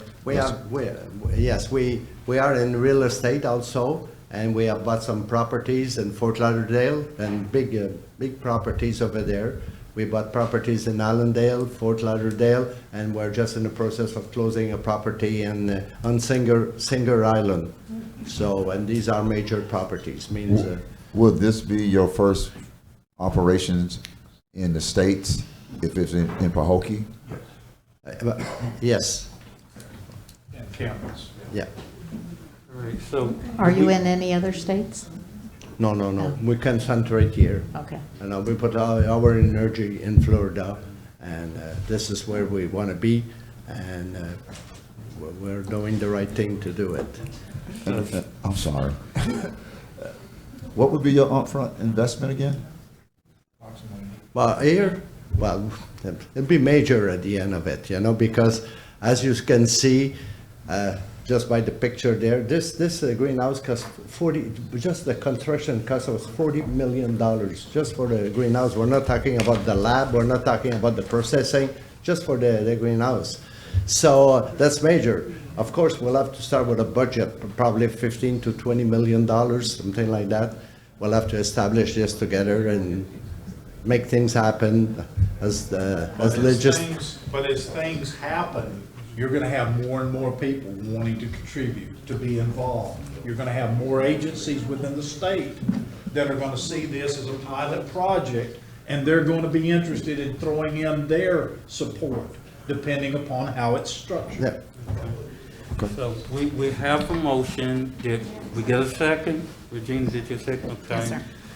Yes, so we would allow staff to kind of continue to move forward and do whatever it need to do to bring this more closer to us so we can make a I think more informed the decision. motion needs to be maybe a little bit more succinct. What are we doing? I mean, are we just exploring it and then they're saying, you know, they need an answer pretty quick? I don't like to be rushed, y'all know that. No, we're not trying But- to put pressure. No, I Yeah. understand, but I'm saying, Yeah. so are y'all gonna research it and bring it back to us like in 2 weeks for a workshop, and then after that we can make some decisions, or? I would like for us to be able to look into it at all right now. I do know what the status was several months ago, and I'm not sure what has happened since that time with the state. So I can't say that, you know, I will be fully prepared in a week or two, but certainly I will try. And I'll work with the manager to get whatever information, including maybe other speakers to come in and talk about what's happening, maybe someone from the state to tell you what the status might be in terms of what their process is, whether it is a staff person or a legislator, or, you know, maybe we can get some people who have expertise in the area and bring those folks back along with information. We'll certainly try to put together something that will allow you to be informed, and that's my goal anyway. In terms of legal, the legal issues, I'm sure the manager will have some other issues that he will want to address. In terms of economic development, perhaps, and what this could realistically yield in terms of benefits for the city. But I think that, you know, I would hate for you to say, you know, come back at the next meeting or something, because I don't know that I'm going to have that information at the next meeting, and I don't know what their deadline is. But we'll certainly try to do everything that we can to have you have considered information and be informed. May I add that through the partnership, we will go through that process. We'll bring our own expertise, people that knows about it legally and technically about this, that will live the process together. The partnership for us is being all on the same page at the same time. So if we are going to go together, well, we'll get an agreement, of course, but through this process there, you'll have a chance to see, maybe some people will come to Canada and visit what we're doing there and get knowledge about it. So this will be included in the process. Yes, we will be partners. So And we'll Mr. have Mayor, to work together. Mr.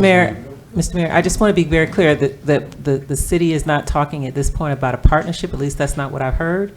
And so we will be getting the information, because whatever happens in Canada, you all realize we have state of Florida laws to contend with, including whatever laws the federal government may have that may pertain to this. And so we want to certainly have good information for you that, and I don't want to mislead or go out of here and someone says the next meeting, I thought it was a partnership. We're not talking partnership at this point. So we're just researching the information to bring back to you so that you all can consider the issue. That's all I understand the motion to be. And so if somebody wants to make that motion, that's what we'll do. And that is the motion, of city attorney, is just to, because we have two commissioners out also. So you want to give them a chance also to look this over. So the motion is just for you to do research onto, because like I said, the state timing is not our timing, so we cannot make the state move as fast as they move. So it's just our research right now, just to research the information and bring it back as soon, as quick as that you have that information. Very good. I guess I would like to also, in that, I would like to know, yeah, y'all can give me all the information you want about this and how it grows and where it grows and all of that, but at the end of the day, I'd want to know, how's the city benefit out of this? That would be my big, probably decision maker. Yeah, from Ms. Weeks' perspective, she's looking at it from a legal point of view as far as the sufficiency of it. And as she mentioned, I'm going to be looking at the benefits for the city of Pahokee. That would be my part as far as economic development, the residual revenue fallout to the city of Pahokee. And we should be able to bring that back.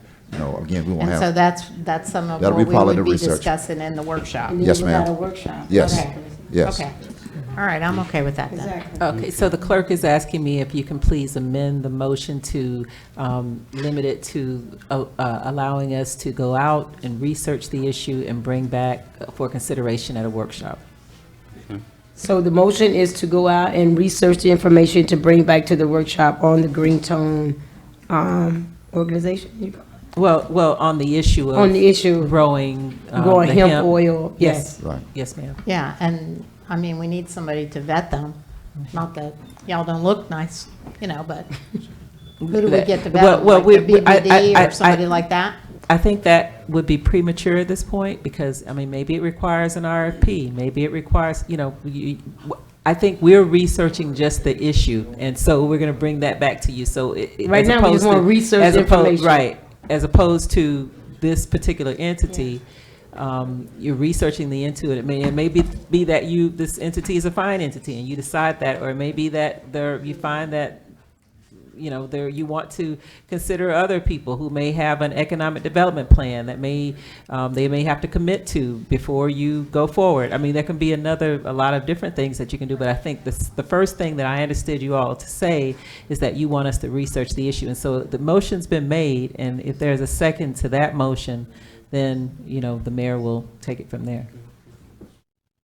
Yes, that was the motion. Okay. I think Regina seconded the motion. So it has been I think we've got it moved straight now. by Vice Mayor Mervin and properly seconded by Commissioner Bolden that we allow staff to research this issue and bring back significant information that we can use in a workshop to determine our next step as far as moving forward. Yes. Okay. Call for questions. Hearing none, are you ready for vote? Roll call, Madam Clerk. Vice Mayor Mervin, Yes. Commissioner Boland, Yes. Commissioner Everett, Mayor Bab. Yes. Thank you, Madam Clerk. Thank you, Commissioner. Thank you all. Motion passes by a 3-0 vote. I believe Commissioner Everett has lost contact. Thank you. Can I Yes, ask sir. a question for the attorney? As you develop your questions, if you could just email them to us, so our responses may help you in your research. We may be able to answer questions much faster if we know about them all as soon as we know about them. We appreciate Just as you develop it, send it to us, let us respond to it, and then you have a better product to present. If we have questions, we will definitely reach out. Thank you. Can you leave your contact information before you Sure. enter the meeting? Absolutely. Thank you. Thank you so much. Thank you all. Okay, we're gonna move right on into the mayor's report. It will be brief. We're gonna try to get you out of here in a few minutes, y'all. The mayor and the city of Pahokee will be hosting a cancer awareness event on July the 20th. That's a Saturday at 10 o'clock here at the old high school cafeteria. There are some flyers on the back. I would What's the like date? you all to take some of these, give them out, especially to the females. There's a eligibility step. They need to call this number and get eligible for the breast screening, mammogram. There's going to be a mobile here on site. There also going to be some cancer education. We want to make this a great event for the city of Pahokee. So if you can help us spread the word. To bring this vehicle here, we need a minimum of 15 to 20 participants. We think we're going to do a lot better than that, but without the community support, it won't be as successful as we would like it to be. I also want to thank the city manager for his speedy follow-up with the retailers that we spoke to in Las Vegas. Every single retailer was followed up with a letter thanking them for their time that they invested in hearing our presentation. Hopefully, we can get some businesses through that particular follow-up. In addition to that, in August, there's going to be another retail convention in Orlando that I, as the mayor, will be considering going. We already have the packages and the presentation, and now we're going to perfect that presentation. There was a lot of retailers that was excited about the presentation that we provided on behalf of the city. So we're looking forward to the possibility of expanding our outreach to attract additional retailers to our community. And I guess at that point, I'll conclude the mayor's report. We'll now move to the city manager report. Thank you, Mayor. Thanks for bringing up the ICSC conference. Got some conversations back on that. Yeah, the ICSC conference is the major national retail conference here in America. It provides an opportunity for actually retail, real estate and firms, major retailers themselves to converge in one specific city and discuss, future development across the United States. What is significant about that is probably every restaurant franchise that you've ever walked into were there as well, along with all the major retail corporations that recruit retail to come to cities. You also had, hundreds of cities there as well with their own booths trying to recruit retailers to come to their cities. And so it's very beneficial that we had an opportunity to sit down with some of the major retail recruitment firms in the nation and listen to what it takes to bring business to a city or a small town or a community. We had an opportunity to sit down with several retail recruitment firms face to face, specifically for Pahokee, and have a conversation about coming to the city of Pahokee or assisting in luring retail development here to the city of Pahokee. I learned something that most cities are doing that we're not doing, is they hire these retail recruitment firms to work on their behalf to promote their cities. And so that's something that we're going to look at very closely here. We actually got one, I think, response, Mayor, from one retail recruitment firm that is interested in working on our behalf. Of course, the numbers weren't where I expected them to be, but they're very interested in helping assist the city of Pahokee in bringing new restaurants, businesses to the city of Pahokee. That's their expertise in what they do. So we're excited about that. All of the firms that we met with have responded back Some have offered actually packages and promotional materials that they can provide to assist. Of course, that comes with a cost.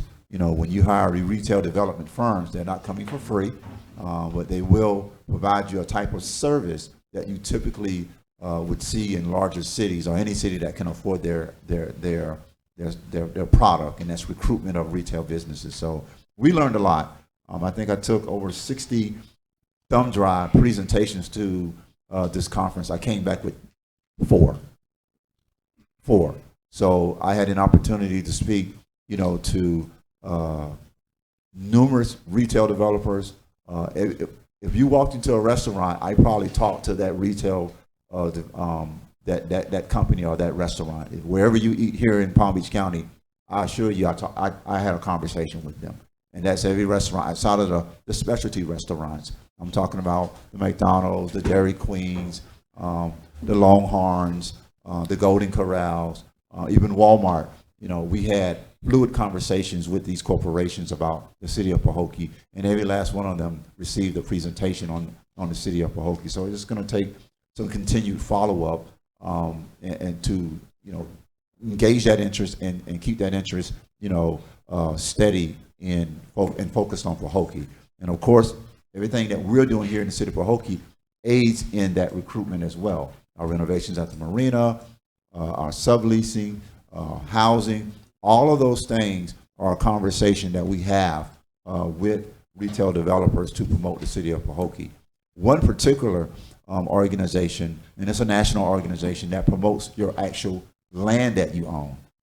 And Mayor, you walked over at that presentation that I was at, where they take your land that you own and they put it on a national Rolodex, as you could say, and it exposes it to the nation, where major retail developers are continuing to search their website for available land for economic development. That was significant because it provided me an opportunity to look at all the land that we own and promote it, nationally. And they had these different packages, and it started at maybe $150 for an average package, to a gold package, to about $300 a month to promote your property to a national audience. And that was important because right now we know we have some properties out there that we can promote nationally to lure, economic development and major retailers to at least review and look at. So very beneficial conference. Certainly learned a lot. I told the mayor, I said, we probably should have been here 3 years ago. But it took going to another national conference to learn about this retail conference. And so when the conversation comes up, what do we learn when we go to these conferences? I didn't know about ICSC until I went to a conference that we participate in every year, and I had other cities tell me what they did to recruit retail and economic development to their cities. So, that's how we got to this conference, and that's why, I'm excited about it, because we made so many more new contacts about the city of Pahokee. And now that presentation, Mayor, is electronic, we can send that out and do follow-up with other folks that we probably missed. I think I have over 150 business cards that I'm still filtering through and having those conversations and email back and forth and phone conversations. So we want to, attract at least one from this conference, and we think we have an interest of one particular group, but we don't want to talk about it because it's an ongoing conversation. But it's going to get to a point where if we want to look at hiring a retail developer to assist the city, we'll bring that presentation forward for your consideration. But right now, we're just doing a lot of follow-up with a lot of these organizations and entities from that conference over the last 2 weeks. I think I mentioned the July 4th fireworks. Commission, typically around this year, there's a summer vacation for the commission. You need to, consider some dates in this summer. Typically, it's around July. You take 1 or 2 commission meetings off. That doesn't delete out that we have budget meetings that we'll have, and maybe a town hall as well. But it's your pleasure if you want to do that for the month of July, and continue with the meetings that we already have scheduled for, as far as the budget meetings. So you need to consider that. Lastly, we need to close out our former legal firms contract. On the books, we have their last invoice remaining. We need a motion to go ahead and close out that agreement with that former legal firm this evening, so finance can move forward and pay the former legal firm from the contract that they had. We'll entertain a motion, but we need the specific amount that's, just for the record. I think it's 2 months, and it's an equal amount of payment for a total of 15,334. That's the close total to that. amount? Yes, sir. So that's an average of what, 7,000? Yeah, that's the remaining 2 months. Right. Commissioner, what's your pleasure? We have a final obligation to our previous city attorney, according to his calculation, his contract calls for a 2-month servant pay if his contract is terminated. So that's a total of $15,000 and some dollars that we're asking authorization to go ahead and figure it out. Mayor, I make a motion to accept the invoices that was given here by Mr. Gary Brandenburg of $15,334. As a final payment. As a final payment. Do we have a second on that? Okay. Okay. It's been moved by Vice Mayor Mervin and properly seconded by Commissioner Bowden that we authorize staff, our financial department, to disperse the funds necessary for the final closeout of our previous city attorney salary that was due to him. Call for questions. Yeah, I have some. Do we have an invoice that says this amount from Mr. Brandenburg? I thought I printed it out. He emailed it to me, and I thought it was in here with the contract. It's not. You looking attached at to the one? contract. I'm looking at one because I think Mr. Brandenburg Yeah, also but he had put emailed it one to out all of there. us. Yeah, Yeah. he did himself. So. He emailed it to all of us. I think April 24th. Could you just we get you Yeah, official can we see copy, it? but Sure. just let her look at that.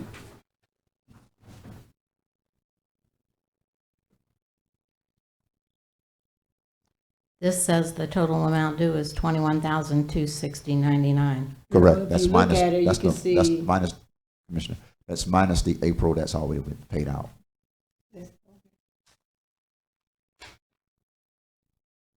That's minus April, that's already been paid out, is that what you said? Here it is right here too. He said Yes. it's also 5,878.11 was paid already.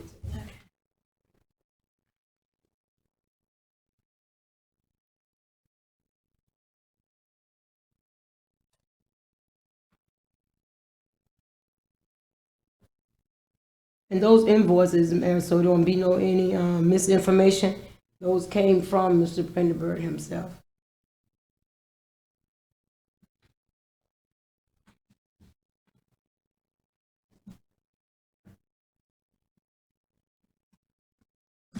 It doesn't make sense to me, maybe I'm just not reading it correctly.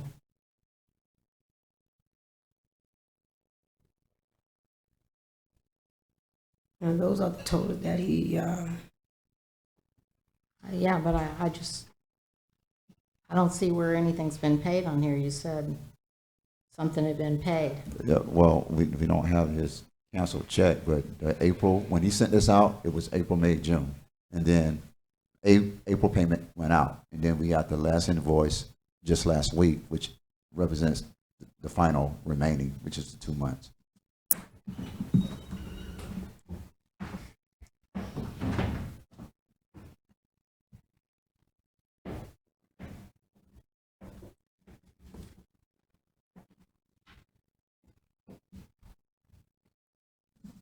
Okay.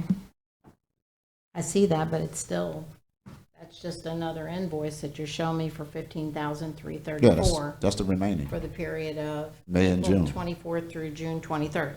But then what happens to this other invoice that's here for $5,926.99? That was April. That was his usual So bill. where's the check that shows that this has been paid?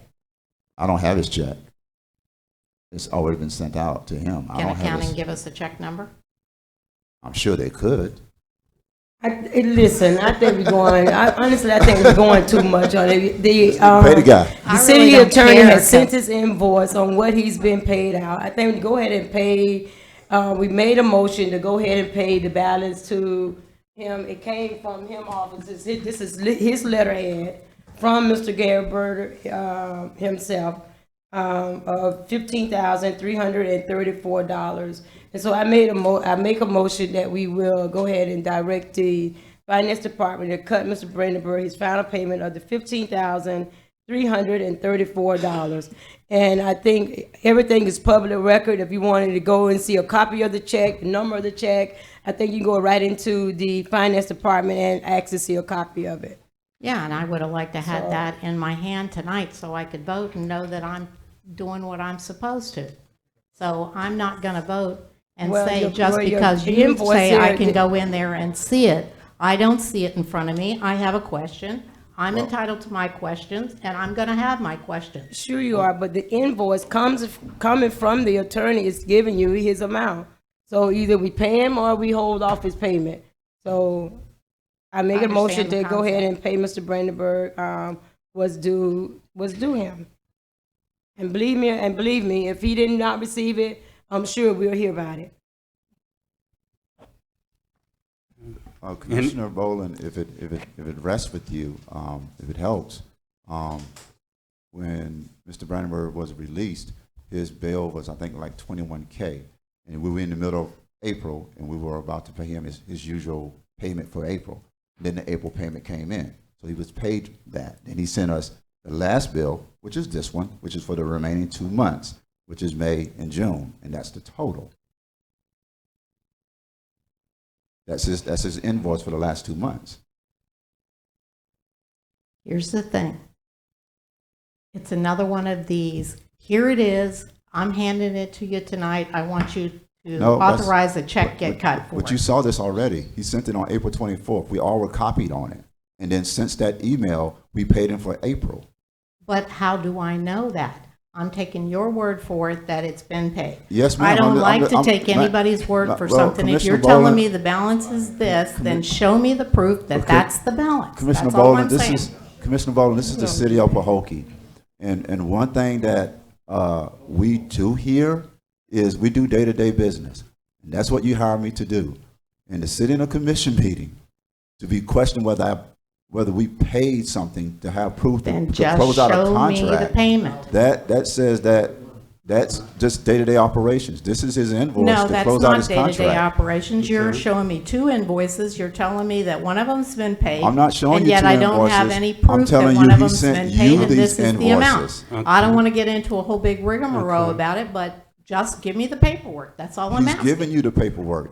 That's not the paperwork. Yes, it is. City Attorney, we're gonna move forward. We have a motion and second on the floor. If the commission don't have the necessary information to feel comfortable voting on this, then it will be delayed to the next meeting to whatever invoices she need. It's not. Mayor Beverly, I don't It's think gonna be the that's, I don't same think invoice. that's, wait, This is the it's not to invoice. cut no one off. When we pay the light bill of the city, we don't actually see the check or the, He or the doesn't bring invoice it of the in light here bill. and ask us Wait, if Mr. we can Commissioner, pay the light wait, bill, wait, does he?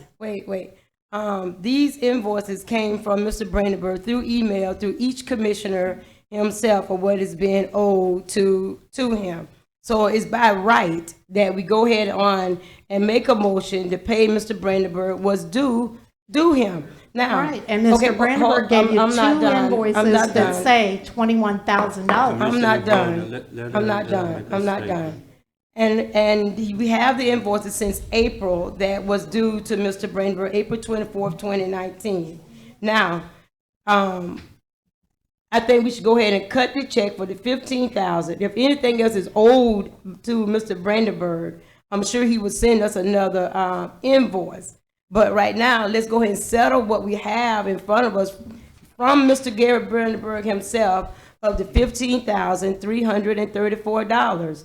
And then once, if Mr. Brandenburg, you can follow up behind that, Mr. Brandenburg, did you receive your payment? Okay, but let's go ahead and let's look, cause we've been holding, if you could read the email also, he said he would like this done immediately as possible. So I think we've been holding this since April 24th, so let's go ahead and pay the man $15,334. Anything else owed unto him, then he will let us know that. I think we're dragging it out. Just pay the bill. In additional questions? Hearing none, are you ready for vote? Roll call, Madam Clerk. Vice Mayor Mervin, Yes. Commissioner Boland, No. Mayor Bab. Yes. Okay, motion failed by Crazy. 2-1 vote. The only thing we can do at this point I can tell you is- this, I know what the response is gonna be, from that firm. Okay. I'll let legal deal with that. Then next time have the information. I can tell him to resend the email to everyone else again, because he's done that already. I wasn't asking for the email, I was asking for reconciliation. In addition to report, City Manager. Yeah, just a little bit more. Back to phase 2 renovations of the Marina restaurant and campground and public park side. We are, as you know, starting renovations, and we expect those renovations to go very rapidly here over the next several weeks. We originally had till June 30th, we had to June 30th to finish this project. And as I indicated, a couple of commission meetings ago, that we had already requested, we had already anticipated that the project would take, a little longer than June 30th. And I had anticipated that. And so we had already requested some extensions from the state to ensure that the project was, would have the ability. Audience. Would have the ability to remain on course and not be penalized because we don't finish by June 30th. And so we have been provided that extension to August 31st, early September 1, 2019. So that's more than enough time to finish this project.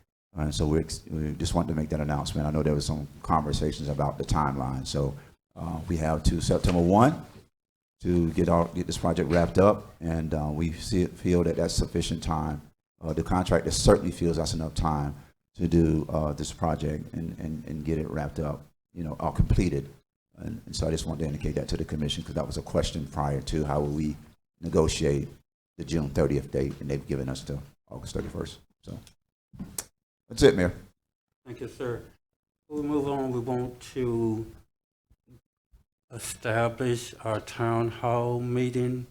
So the manager was saying he was waiting on some input as for a date. We're going to go ahead and establish that date tonight. So if anyone want to make any recommendations, we'll schedule it around that. Mayor, can we make some date recommendations, and then when we can get everyone, I can get those dates out to Commissioner Everett. He's not here, and he'll and get I'm saying I thought that was going to happen at the last meeting, and between the last meeting and this meeting, right. I thought we were going to come up with a date. I got offered, I think, a July 1st date, July 8th. You can put out a suggestion, but I don't want to. No, that came from 2 commissioners. I don't want to leave here tonight 2 weeks later and not have a date scheduled for our town hall meeting. Okay. We should have that tonight. So if you got a suggested date for consideration, that's fine. Based on the few that you have talked to, that would be a start. I had a July 15th date as a suggestion. Okay. Now What day of that's the week is that? It's a Monday. Third week. It's a Monday. Monday? It's a Monday. July Yes. 15th? Okay. If that's in agreement, I'll entertain a motion to that effect. So we can go ahead and vote on it and move this forward. So this would be the date? Yeah, this is gonna be unless something changes. This is the tentative date. This is it. And we're I make a talking motion about, to accept the July 15th as a tentative date for a town hall meeting. Second? and let's add the time in that too. We have a tentative time. 6 o'clock. 6 o'clock. 6 o'clock, July 15, town hall meeting. Okay. It has been moved by Vice Mayor Mervin and properly second by Commissioner Bolden that we have our town hall meeting scheduled for July 15, 2019 at 6 p.m. Call for questions. Yes, one question, Mayor. Now, what would the topic come later? What would the town hall meeting be regarding? Is it a community, a county, or what? What all would be into this town hall meeting? Major community updates, and then any of the general discussion that citizens want to get some answers to. But it'll be an overall update on our major projects that should be coming on board soon or currently on board. Okay. Any additional questions? Hearing none, you ready for vote? Roll call, Madam Clerk. Vice Mayor Mervin, Yes. Commissioner Bolden, Yes. Mayor Bab. Yes, thank you, Madam Clerk. Thank you, Commissioner. The motion passes by 3-0 vote to have our next town hall meeting on July 15, 2019 at 6 p.m. And my last comment is I failed to mention moving night. The first moving night was a big success. We look forward, thank the Chamber for co-sponsoring that. We want to get those dates out to the public as soon as possible. We had food vendors out there, and it was a nice community event. We want to expand on that in the future. Thank you. Okay. Our city attorney report. No report at this time, Mr. Mayor. Thank you, ma'am. Old business, the Marina lease update. I think you covered some of that, Mr. City Manager. Somewhat, yes, sir. We did a resolution earlier. That's something that the state needed for its package to provide to the governing cabinet for preparation for the meeting in July. There were some revisions that we had made. We had discussed some of those revisions, and we're tracking down what those revisions were. They were never forwarded to the state when you made those revisions, and so we got to review what those revisions were. Just going to check the minutes and provide that to the state so they can add it to the lease. And then your final discussion that the commission was having was the actual deposit. As you are aware, the last legal firm suggested that it should be revised, but the commission never made a decision on that. Within the next 48 hours, they're going to close this package and it'll be prepared for the governor and cabinet. So if there are any remaining revisions you want to make in that regard, you would need to make that decision this evening.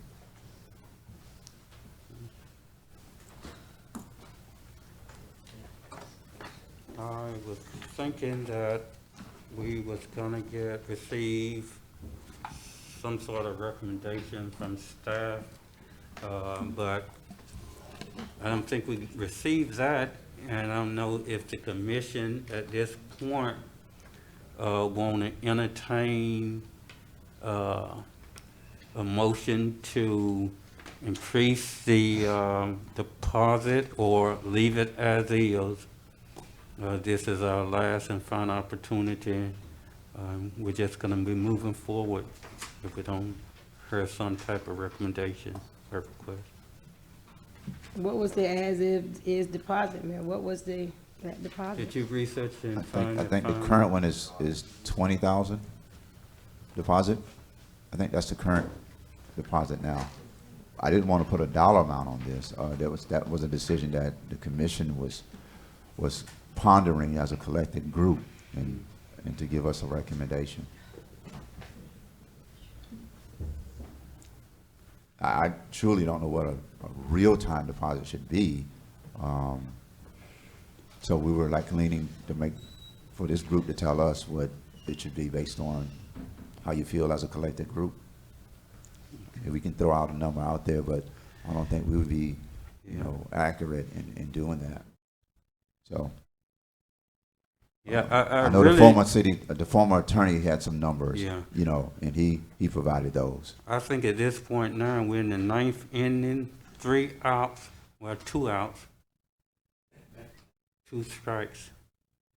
I mean, it would've been nice if we had at least entertained or discussed it, but at this point, I could be mute at this point, but I can't speak for everyone, so if no one have any. Well, at the last commission meeting, Mayor, I had made my recommendation, and then everybody else couldn't give a number, so I guess we'll entertain whatever else say, and then we just vote on whatever comes up.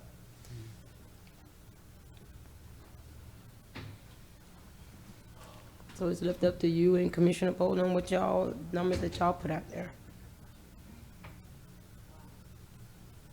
We have, Mr. Lambert. Mr. Lambert. You gotta come. Mr. Lambert.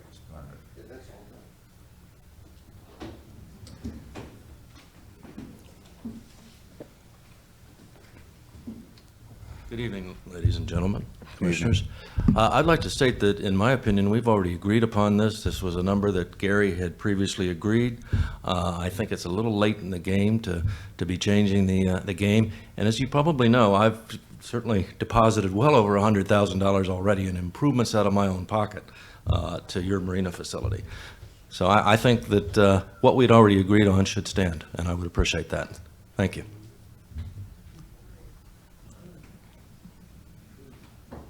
Okay. Hearing no motion.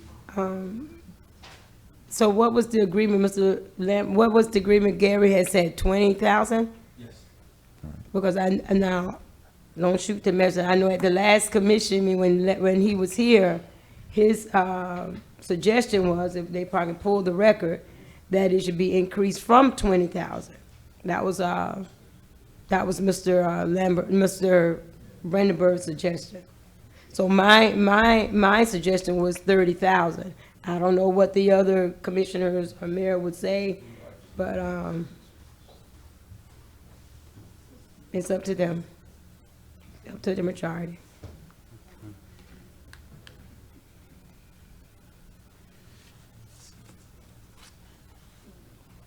I mean, Mayor, if there's no new recommendations or motion, We'll leave it as it- it will remain as is, and I'll be having a discussion with Division of State Lands in the morning, indicating that all final revisions are final, and they'll close this package and they'll prepare it.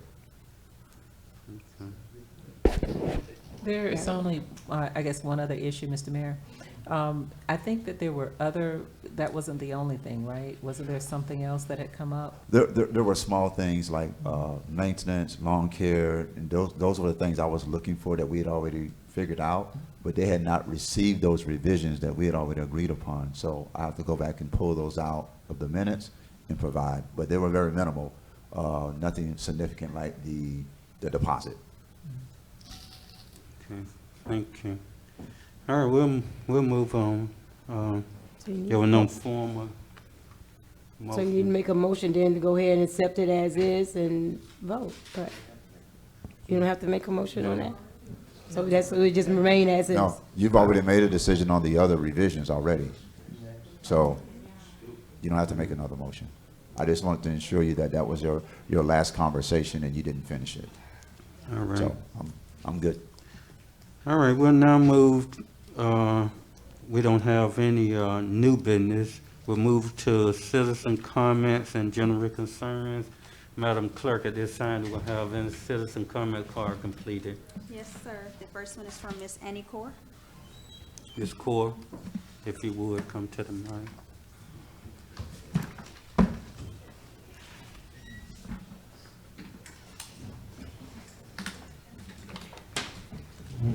Good evening, everyone. Good evening.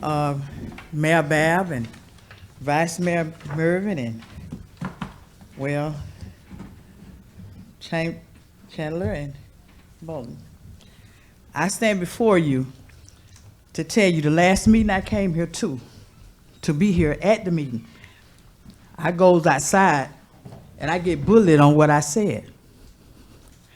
And you guys are icing why it's not a lot of people here. Probably that is what happening to them. When they leave out of here and go outside, they get bullied and be talked down to. But at the same thing, like I said, and I told him, it'll take more than that to stop me from coming to a meeting, because I pay tax and I have the right to speak on things I want to speak about. And it ain't all about him, it's about me and the city. And another thing that I want to ask the city manager. I see at the last meeting you said that you had a city engineer. Who is it? Who is that? And a project manager. Who is that? Who is our city engineer on projects? It's AE Engineering. They oversee all of our projects, like our Barfield Highway project that's coming up. That's the engineer on record for that project. They were the engineers on phase 2 for phase 1 for the Marina. They oversaw our demolition project as well. And so any projects that are coming in the future is AE Engineering. I can give you their contact information if you want it. Okay, thank you. Yes, ma'am. And what I was looking at too, at the last meeting that you guys had, I don't think that it was posted because I didn't see it anywhere because I was going to come. And I didn't see it on the board about y'all, about the last meeting that you guys had. I guess it was a call meeting or what have you. I didn't know nothing about that meeting. But anyway, I saw where it said that you had $990,000. That's phase 2 project that just started at the Marina. A grant, Yes, ma'am. right. Yes, ma'am. And you didn't need to use nothing but 845? That what you said? You said that's all you guys would need? No, ma'am, that's the bid that came in that won the award. Won the award? Yes, ma'am. Okay, I was trying to figure that one out because what I was finna say was about the soccer, you know, because you was talking about the soccer thing. And what I was finna say that you could utilize the money that is left from that to help you out with that program. Mm-hmm. Unfortunately, I can't do that. The grant is specified for that project. But we're going to be okay with what we're doing with the soccer field as far as having some available funds, I can assure you. Okay, thank you. Yes, Excuse ma'am. me, Ms. Annie, could I ask you a question? Last commission meeting, you asked a question, or the one you were here. Did you get your answer? No, I didn't. I didn't get it, but I didn't get it because I wanted to know, you know, I wanted to know whether or not was the ex-lawyer that was here. I wanted to know, was he let go because he used Emilio? What was up? Because at my regulation, I remember the city manager using Emilio for a lot of things. And if he was let go because of that, I feel like it should be equal. That's what I feel. If he was let go because he used Emilio, I feel like it's supposed to go for the gander, go for the goose. Thank you. Thank you. Excuse me, I want to just make a comment here if I can. I think that a lot of times the citizens are getting up here and asking questions, and then it's like Miss Annie said, she comes back a couple of weeks later, she still hasn't gotten an answer. So I would like to make a motion that we move these questions when they can't be answered here, and I understand that a lot of them can't, but we move them to old business. And then in 2 weeks, when it comes back, that they can get their answers, and the answers can be given in a public meeting so that everybody can hear the answer that was asked. So that's my motion. Well, before we do that, the question that she asked, and I don't want to get into this conversation because I'm trying to move forward. The question she asked, I didn't have the answers because Right, I didn't vote on that conversation. So that she asked a question that didn't derive an answer coming from City Hall. I understand. So, and what we try to do is if someone comes in for comments, and there are comments, it's not for us to answer, we try to get back to that person within 24, 48 hours. 99% of the times when someone come in here and asks a question, I can't give them the answer. If it's an operational question, I got to go back to staff because I don't want to misquote myself. So, and when I do get that answer, they get that answer probably within 24 to 48 hours. We don't wait 2 weeks to give it to them because I don't think that's ever happened. And so we don't practice that. So I don't want us to now recreate the wheel on something that's already happening. So, but for that specific question she had, that wasn't a city hall response. And I think Ms. Core realized that wasn't a city hall response. That was a commission response. Yeah. And two, if you look at other commission, and I know we're a little different from everybody else, but from the county on down, they normally don't get an answer at those commission meetings. I think it should be a courtesy of an elected official to get back with a constituent with an answer if they have one, but to be obligated to answer every single question that comes before us. This what the meeting would turn out to be, an answer and question session, which we got to find a better way to address a person concern than the list every question that was asked and expect the answer at the very next meeting. Those are individual, this particular one is an individual question. She's asking commission, what was your justification for terminating the city attorney? I understand, but what I'm being told is that a lot of people are telling me that they come in, they take their time and their effort to come to the meeting and to be a part of the meeting and to wait till the end so they can ask their question, and then they don't get an answer, which I understand and I'm okay with, but then they never get an answer. And so when they never get an answer, then it just goes on and kind of festers in the community.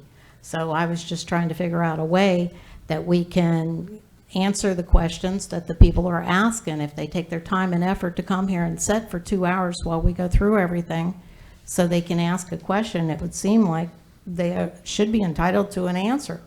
And even, I don't know about anybody else, but if I had to wait 2 weeks and I got the answer, I'd be okay with that. Mayor, and that's not something we practice. If someone asked a question and it took them 2 weeks to get an answer, I'd like to know who they are, because that's something we just don't practice that. And we can't drag in every question here doing official business. That's not the venue for it. That's not what your charter says and the rules on this agenda.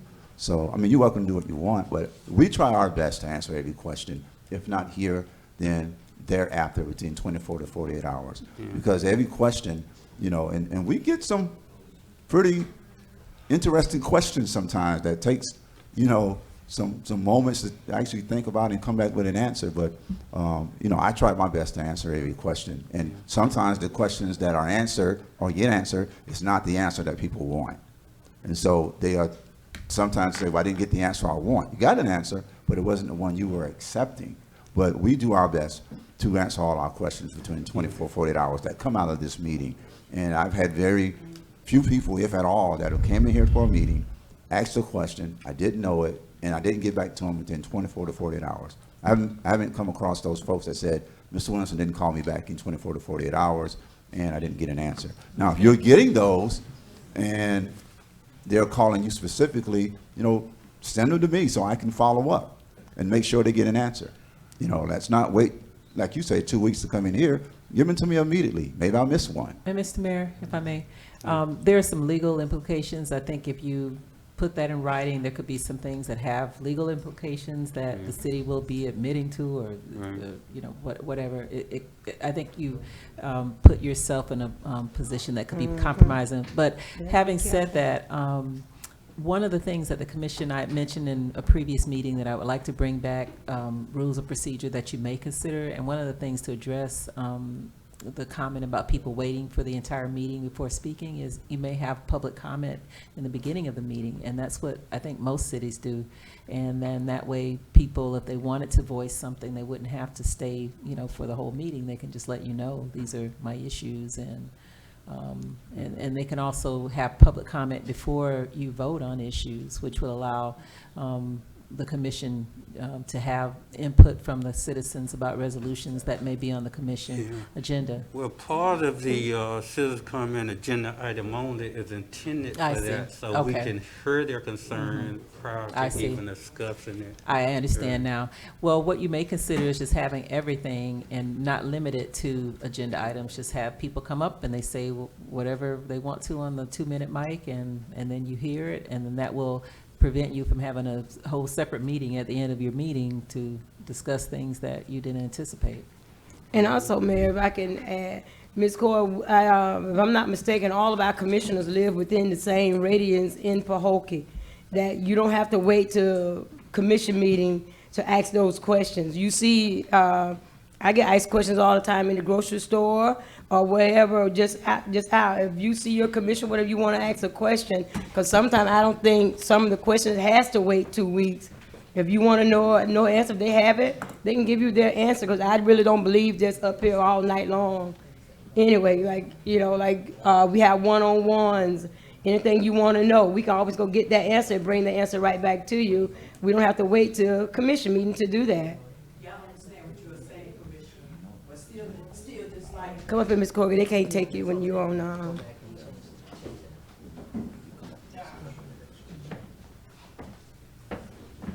I understand what you're saying, Commissioner Mervin, but still and yet, I had asked, and just like Miss Regina said, I didn't get an answer from that. But just like you said, I see you guys, but I didn't want to ask you guys. I wanted to come up here, and I wanted to let it be stated that what had happened, it wasn't right. That's what I wanted to be stated. The same way you stated, y'all stated for the attorney to not talk, I wanted to state that that wasn't right, the way he did. Because like I said, the same person used Emilio for to tear down the Friendly Cafe. The same person used Emilio for to pick up debris when the storm came. The same person used Emilio for to tear down the place that behind the chamber. Now, if that was the problem, because you said, why would you use somebody that is suing you guys? Well, the city manager used it during that time, and then y'all turn around and y'all let him go. That's what I want to know. See, but I never got an answer. we're not gonna, well, one thing, Mr. Silver, I'm not gonna back on that, but let me make that correction that she just made. That wasn't I said that, I think that was Commissioner Everett, so I do want to make that correction. So when they make that correction, and also, if you really want to know, this up here is not a place to discuss everything, as you heard what the city attorney says, there could be all kinds of things. So if you want to talk to me after, I'm be glad to talk to you. Okay, thank you. City Clerk, are there any additional comments, Carl? Yes. I had a motion on the floor. I'm sorry, what was your motion? Yeah, I had a motion, right? I didn't hear, state your motion. if you My wanna make motion was that we do the 2 weeks and get them an answer. Okay. It's probably died for like a And move it sec- to old okay. business if they don't have an answer. Okay, there have been a motion on the floor to give citizen an answer, if not here at the current commission meeting within 2 weeks. Are there a second to that? No, the motion is to move it to old business so that we can discuss it. To move to old Yes, sir. business Thank so you. we can discuss it. Are there a second to Ms. Boland motion, Commissioner Boland motion? There's a like of a second, Commissioner Boland. Thank you. Any additional comments, Yes, Clerk? sir, we have 5 more remaining. The next one is from Miss Kelly. Miss Velma Kelly? Good evening, everybody. Good evening. Yes, I missed Bible study. We missed Bible study. But we'll talk about Sarah later. But anyway, I come from a concerned citizen, resident, about these dump trucks, 18-wheelers on McClure Road. And, you know, the road already terrible. And as a used to be bus driver, called retired. When you turn down off that hill, it's dangerous. It's very dangerous because you know it's a deep edge right there, and we need something to put there. And at night, it's really dangerous because you can't see. You can't see. And then you got cars now pull all the way up here, and you got to wait till them cars, you know, go, because you don't want to go too far over, because you know you're going to fall.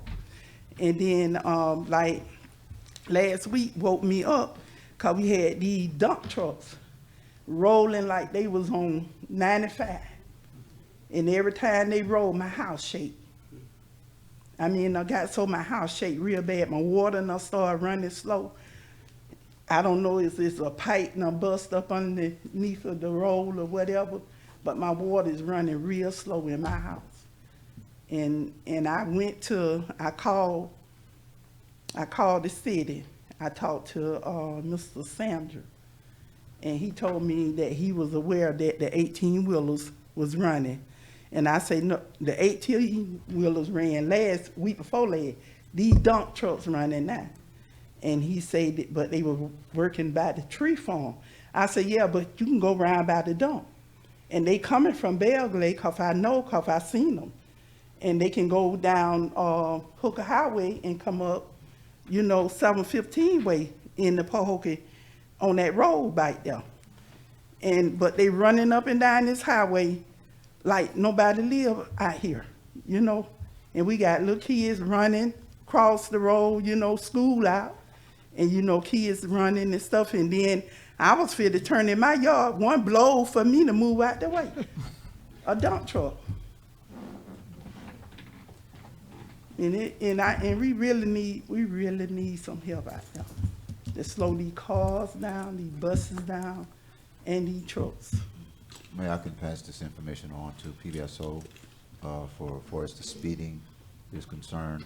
I do know, unfortunately, McClure is connected to the farming industry back there on the southern side.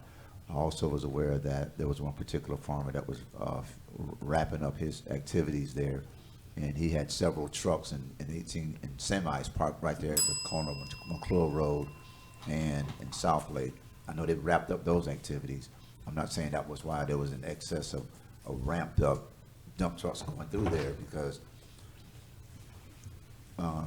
FDOT has, or they've already sent us the email on where they're positioning the new truck route signs. And they're on 715, coming out of Belgrade, going into Belgrade, Canal Point, State Market Road at the railroad tracks. Those signs are not in place yet. I think she's referencing the agriculture trucks that are working out of the fields. You're not referencing dump trucks that are coming off 715, taking the back way and then connecting to South Lake. You're talking about the agriculture trucks. They come in from South Lake, turning down McClure Road, and going to the tree farm. To the tree farm. But when they can go around by the dump way, they don't have to come that way. But are they those big heavy dump trucks that you see like going around? Yes, big heavy dump trucks. And sometimes they have loads and stuff, you know. Do our ordinance There's no trout, prevent not there. someone who's doing business in the city Not there. to restrict their routing? Not on McClure Road. You never had that ordinance in place. Zoning, Cleo Road. It's never been there. And it's probably never been there because they live around farming activity. So there's no way for those trucks to. Do farmers use dump trucks? Yeah, yeah, they use the long bed dump trucks and others, but that's why I was wanting to get a specific, and I'm referred over to PBSO for they can sort of do some review of what trucks are coming in and going out of that area. But they do use dump trucks, but, you know, this appears to be, you know, something a little different than farming. So if we have some transportation trucks that are, you know, cheating the route, then we need to take a look at that. But I doubt it because they're going to the tree farm, as she said. So these are agriculture dump trucks that are operating out there. Again, it's unfortunate that's the only route to the tree farm outside of if you go down South Lake, make a left on South 15 and come up, you know, on that street. But they're coming from Belglade on the southern end of 441. So they're naturally just going to McClure Road and not taking the extra drive around. If you do that, then the folks on that other side of town are going to say they're getting the you know, the increased traffic, and you've heard the folks from Bacon Point Road come in here and say that. So I know it's the end of the season right now, and I don't know exactly what's being farmed now in that area. I'd have to ask some of the farmers like Mr. Pope and others who do farm over there, or what's going to be happening over the next 6 months before sugarcane picks up again. But for those, for the speeding, we can address that for sure through our law enforcement PBSO. The other activities, we would have to see exactly what's going on with the farming in that area right now. I was told last week that they were wrapping up their last bit of things that they had to take care of in those areas for us. I think Pope Farms was concerned. He actually called me and told me that they would have some additional trucks just parked there at McClure and South Lake, and he did. And then eventually, 24, 48 hours later, they were gone. So that could have been the excess activity that you were experiencing as far as the trucks coming in and out. They wasn't gone right then. They did it 3 days. Mm-hmm. You know, they was up and down the road, but like I say, it's another dirt road that they can go round. Mm-hmm. They don't have to come down that road, because it's always a road to go round. Correct. And until I went that way to see could they Right. come that way, and it's right by, they come right out by the dump. Right. And until this commission can review that and make some changes in town operations for those type of trucks, it'll continue to be their access to those farming fields and tree farms and sugarcane and corn in that area. That's probably, Yeah, and that's the main reason why McClure Road is dilapidated as well, We're because talking about the heavy trucks use it so extensively. totally reconstructing that road. We're gonna have to make a truck route on that old dirt road. That's something we're gonna have to address. I agree. Yeah. Yes. That's something we're Yeah. gonna definitely need to look at and try to solve, because we're getting ready to spend about 4.5 million to totally reconstruct McClure Road. Barfield. Barfield Right. Road. Yeah. Yeah, So, but McClure is one, too. that's yeah, gonna be on we've the submitted radar. for 3.4 million for McClure Road. And so if we get funded for that project, yes, you're correct. We would have to make some critical decisions about moving forward once that road is repaired. Yeah. What type of vehicles will be allowed? And you would have to look at all of the activity and take into consideration that this is farming country. And we would have to look at some alternative routes if when that conversation comes. But just please get us some, slow down. Get Okay. us some polices out there. Yes, ma'am. Thank you. Thank y'all. You're welcome. In addition to cars. Yes, sir. The next one is from Mr. Herbert Crawford.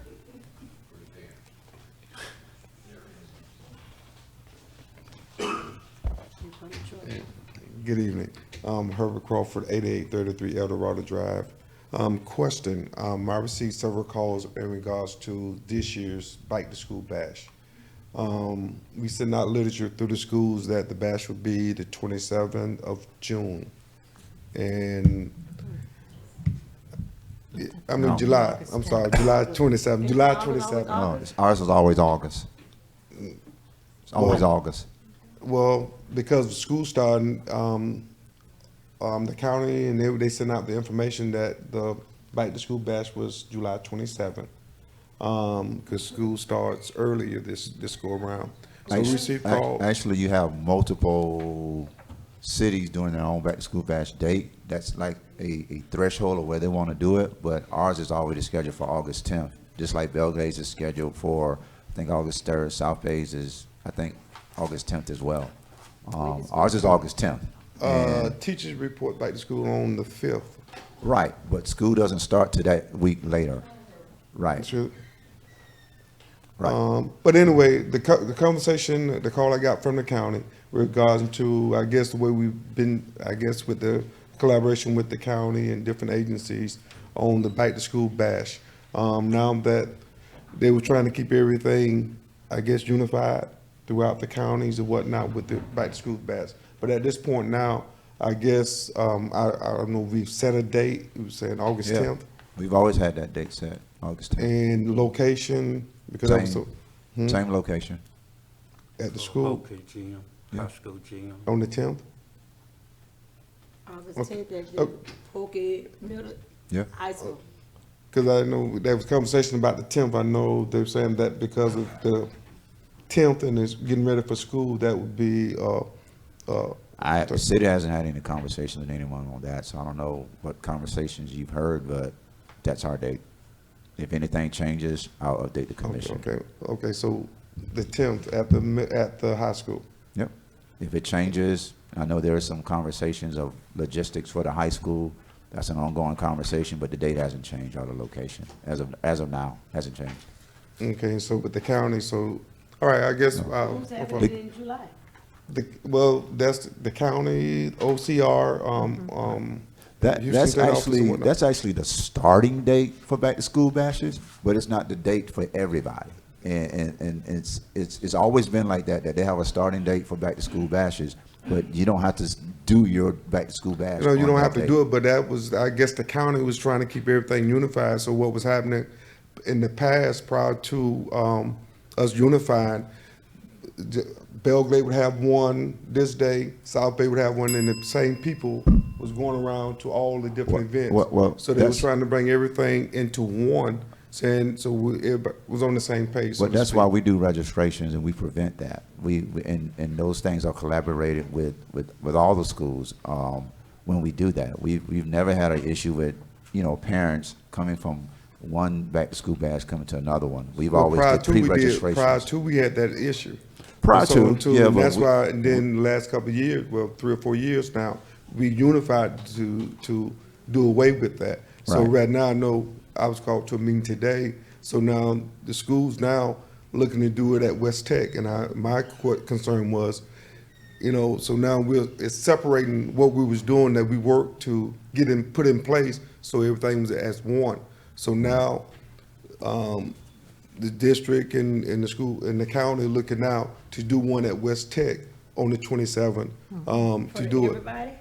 Well, I guess the schools, whatever. So that's the thing is right now it's because of the dates and whatnot changes. So my concern was if the 27 or whatever, the powers to be can work and not get caught out doing 2 separate events or whatnot. So that was just one of the concerns in the meeting today we had, and so I was bringing it to the commission and to the city of Pahokee is fine with August 10th. We're good. All right. Yeah. Our event is just fine. We're good. City Clerk, are there additional comments, card? Yes, sir. Ms. Mary Dibra. Good evening, Mary Darbrow, 7 Lakeside Circle. I was a little confused on the explanation that Mr. Williamson gave on East Main Street. It's East Main Street. You and I had talked about the sign could go at the corner of the chamber, which is city property. So why would that be any different than North Main Street? We talked about the second sign that you had promised, and that you even said at the unveiling of the sign on the north end that there was going to be one on the south end. Eventually. And you said you didn't know where to put it, and I said, well, what about the corner at the chamber because that's city property. Why would that be a problem? I didn't say it was a problem, but, you know, we're looking at. You said know, you would have zoning problems and all that No, tonight. I didn't say we have zoning problems. I said building, planning, and zoning hasn't got back with me on exactly where it should go in that area. And beyond that, if we're looking at economic development, yes, Commissioner Boland, not to say this, but that building probably will not be there in the coming years because we're going to end up selling all that property for economic development. So we want to, you know, do this the right way and carefully when we make that decision of where that sign should go. It's just, it's a very peculiar area, you know, beginning of East Main to put a sign up. We just don't know exactly where it's going to go. You can't go across the street because it's private property, and that's up for economic Right. development as well. But you had And- agreed with No, me I that didn't, I that didn't was agree a to good. anything because I haven't talked to the family of Mel Tillis yet about the second sign, and I still haven't talked to them. And once I have a conversation with them, I'll get some more clarity. Who, by the way, didn't make a request for a second sign. That's something that we were going to do. So it's just, it's one of those things where we'd like to do a second sign, but we have to think about the future of that corner as well and what's going to be there and how that is going to look eventually, you know, in another year or so. And so that's something that we have to take into account before we erect another sign. That's all I'm saying. So how long are you talking about? I can't give you a timeline tonight. Even if it's on that corner, it would have to be a smaller sign, Right. correct? Because it's a very small Right. area. Well, no, I understand. I'm It- picturing in my mind where you talk on the corner where on the that, hedge is. where at. the hedge is, I understand it would have to be a smaller sign, but when you're coming from the south and you come around past Town Center Cafe and you come around, you would see it. It'd be facing you. Right there on that corner. From this way, okay. Yeah, when you're coming from, I got it. um, From the bankway, if you come from, yeah, yeah. yeah. Thank you. Thank you, Dr. City. But I do think that, I know we did talk about it, it is in the minutes. I think we need to go ahead on and try to get the, even the smaller, and one, go ahead on and just, and rectify that sign to be done. I agree. The next one is from Mr. Kareem Murray. I don't think he's here. And Think he's then gone. the last one is from Mr. Carl Morrison Senior.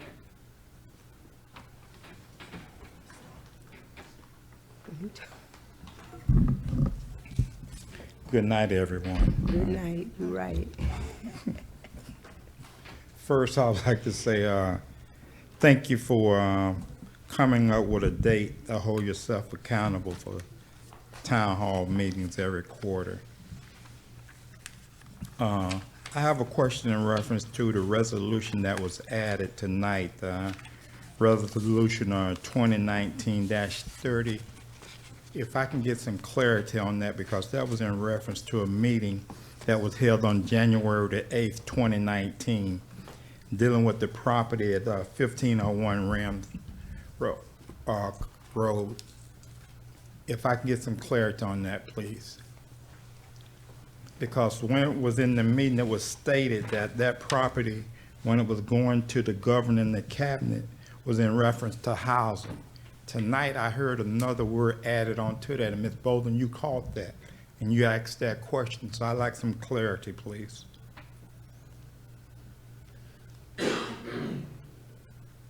I guess I'm talking to the lights. From the, Read the resolution, I Clarity want on some the resolution. clarity. You want the resolution explained again? Yes. Maybe you want to address the resolution again?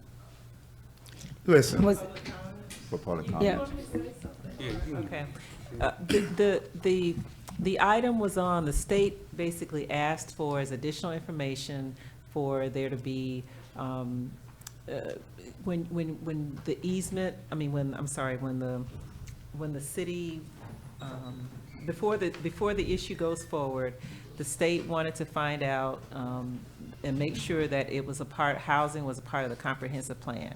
And so that they wanted to make sure that the city mentions in its comprehensive plan that housing was contemplated, like wanting to have housing is contemplated. And so they asked for, in addition to, asking for the release of the deed restriction for the property described, they also wanted the city to acknowledge that housing was contemplated in its plan. And so the manager spoke with the state.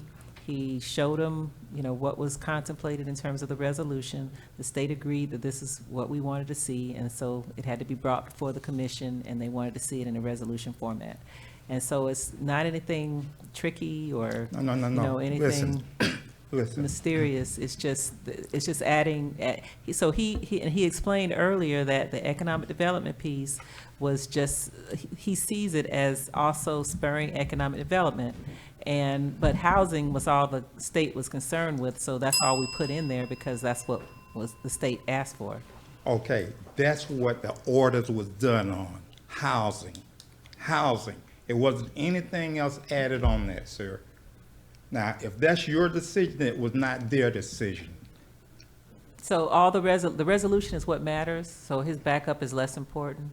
What matters is that we put in there housing, and that's what the state wanted to see. So you can really just ignore, No.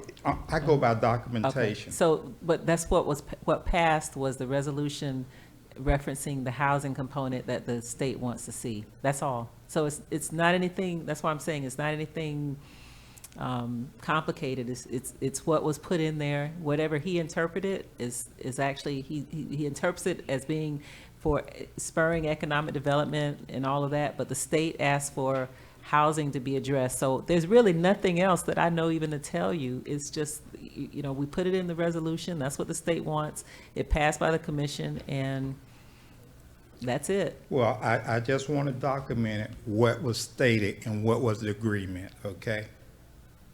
And everyone can go back to that meeting, January the 8th of 2019, and forward it to 2 hours and 54 minutes and see what was stated.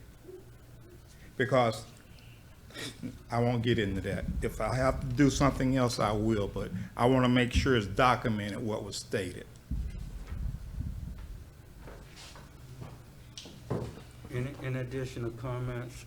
No, City sir. Attorney, City Clerk, thank you. We'll move now briefly to the comments, concerns of the City Commission, and I'll start with Commissioner Bolden.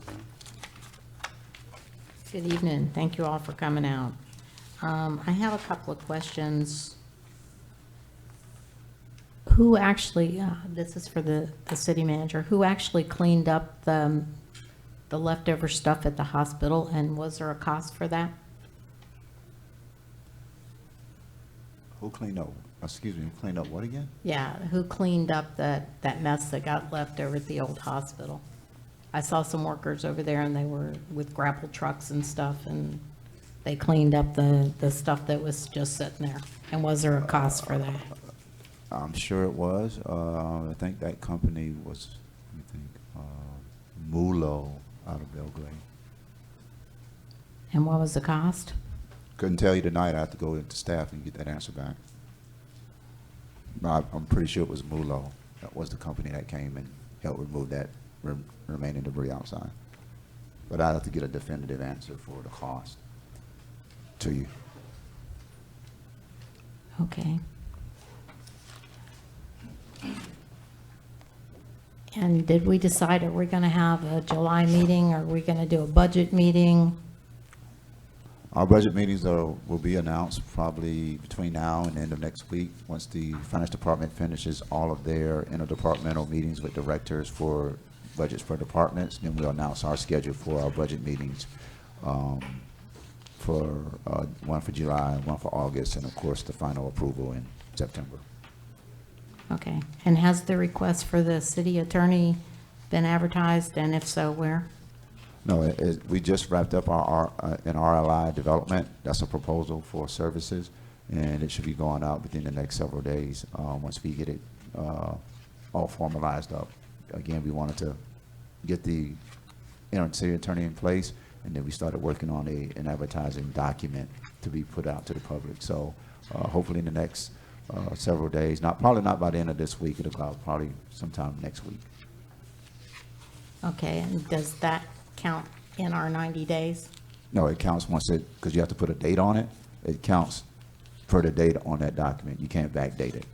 You can't do a proposal like that publicly. It has to be that date that it goes out and when it closes. So then it would be 90 days from that date. Yes, ma'am. And you're saying it'll be like next Monday? Because I you would gave have to- me an answer before, and you said that it was going to be within about 7 days, and that was last Monday, so that's why I'm asking. I just want to nail it down Yeah, when it's actually going to get done. It's going to get done. It takes a while to formulate an RLI, i.e. proposal of this type to go out. We've never done it before for legal services, so it's something quite starkly different that I have to go rely on legal expertise to give me that information, because it's not like a typical RFP that we do for projects. It's completely different professional services, and there was no template, meaning it was never done here before for the prior. So we had to go figure out what that language should look like for advertisement. So it took a little longer than expected. Okay, so Monday.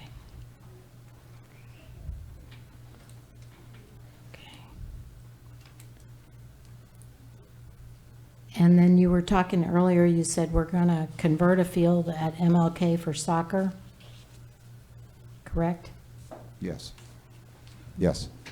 Shouldn't we have some kind of community input on that? I mean, we did this football field out here apparently, and people are saying we didn't have any community input, so I think it would be nice if we had a couple of workshops or something where people could come and say, yes, this is a great idea, no, this is a horrible idea, and give some community input on that.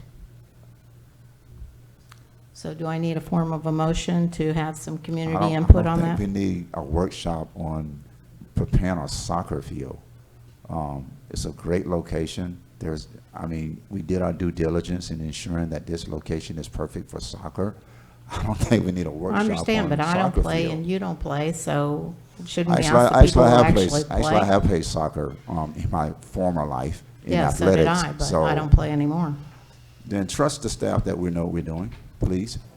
And then you said there's landscaping and foundation revisions. Oh, my big question is if we move them foundation to, revisions means the grass there is thicker than usual for playing soccer. right, You have to cut that grass down to a minimal to where you can play on it. I see somebody in the audience nodding because he knows what I'm talking about. And once that grass is at a certain length, then we can maintain it. right. There are certain areas of the field that sort of dip a little bit. So we're going to shore those areas up by bringing in a special type of sand and planting new grass seeds to ensure it's smooth. So we're not gonna like laser level it or anything like that? Is that what you're saying? No, ma'am, not right now. Okay. And then my big question is, how are they gonna play at night? Are there lights down there? We're not planning to put lights out there. There won't be any night play at nights. Didn't they play at night over here? When it was a regular just grass football field, they played up till about 8 o'clock until the lights went off. Yeah. And we, encountered some additional issues with that as well at night. So again, this is a perfect field for soccer play. And we think once we are finished with it, the community and those soccer players will be pleased. But in a couple of months, we're gonna be at where they change the time back, and then it's gonna get dark around 5:30, 6 o'clock in the evening. Yeah. So that's then about there right. won't be any night play at all. No, it won't be any night play at all. Subsequently, I had an opportunity to look at a lot of soccer fields in Palm Beach County. Very few of them have lights at night. I live right beside one, and the ones that do have, they're more the professional ones like high schools, but there are more soccer fields that close at 8 p.m. with no lights than there are with lights. Yeah. And so we can't I start beg to adding differ. I on used to play costs soccer all because over Broward County, and we had lights. So, we're working on a soccer field, Commissioner Boland, and I think everyone will be pleased. all right. And why did we not get financial reports in our package tonight? You said, you mentioned something earlier, you had them, but Yeah, they're right here. I didn't have a chance to put them in each packet, and then some of the commissioners didn't come in, but they're right here. And then we didn't have our director of finance here, but I brought them with me because I want to make sure you get them. okay, do those include the credit card expenses? No, it can. It's the overall expenses for the city of Pahokee. So our budget actuals for general fund, budget actuals for debt services fund, budget actuals for capital projects fund, budget actuals to Marina campground fund, budget actuals to cemetery fund, and just our general spending. If you want me to pull that out and give that to you, I can give you an entire bill, just the credit cards. That's not a problem, but it's not in here. It doesn't say credit card on the financial report. Right, but I'm asking, can we get a copy I can get of you a the copy. credit card expenses monthly? Not a problem. All right, I'd like to make a motion that we approve those financials and credit card expenses monthly before anything gets paid. Wait a minute. What do you mean before anything gets paid? Before the credit card, You can't- is it on automatic pay? Commissioner Boland, you can't make a motion like that for day-to-day services that you want to look at the credit card before anything gets paid, because that's an ongoing expenditure. Not like we pulling out the credit card, using it all the time, but we do day-to-day business. Sometimes we need a credit card to order a product for Parts and Recs, or an office supply product that instead of doing a check, you do the credit card. Still budgeted.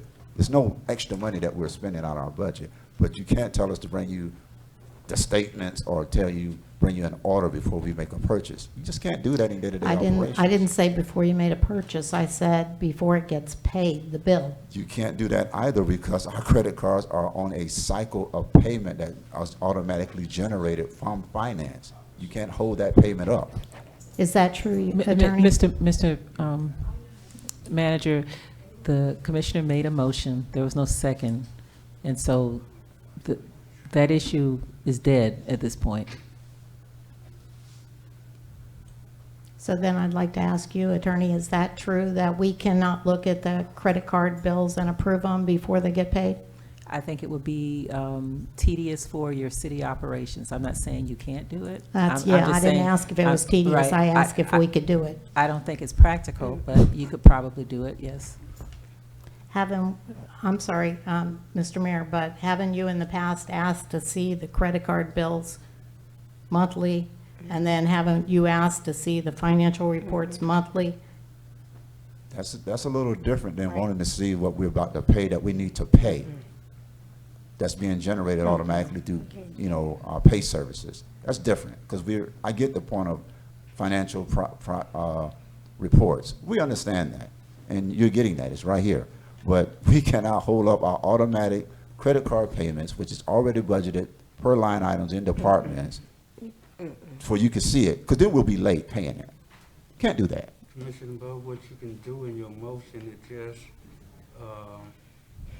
have as a directed policy that the financial, the credit card statements expenses will be part of the monthly financial report. Okay. Not that you're saying that the bills would now have to be held up until we get it, but we need But to we, ensure but that we we'd can be at actually least be able to physically see yeah. the statement. That- Okay. that- I amend the motion then so that we can have the credit card statement? Is that the credit card statement as a part of the financials that are supplied to us monthly? I'll second that motion. It's been moved by Commissioner Bolden and second by the mayor that the monthly financial reports include the credit card report on a monthly basis. Call for questions. Don't we already have a motion, and that was already in previous? No, it was only a suggestion by the mayor. Let me finish. When Commissioner Walker was here, that was something that was already in place of a monthly, quarterly report of credit cards and expenditures and all of that, correct? Yeah, I think part of her rationale is she don't feel we're getting it. Exactly. So we just maybe emphasizing a previous motion that we would receive monthly financial statements to include now the credit card expenditure. So just an added layer to Okay. make sure that we receive all the requested document that was previously requested. Okay. And it's not creating any additional work, it's just a matter of including it, so we all will have it. I can go for that. I just thought it was already, I remember Walker was, Okay. Any additional questions? Hearing none, are you ready for vote? Roll call, Madam Clerk. Commissioner Boland, Yes. Mayor Bab, Yes? Vice Mayor Mervin. yes. Okay, thank you. Motion passed by unanimous 3-0 vote. Okay, and then I just have one other thing. In that report that the former legal gave us, one of his things that he said that we should do is ask the IG to do a procurement procedure audit. So I make a motion that we ask the ID to come in and do a procurement procedure audit.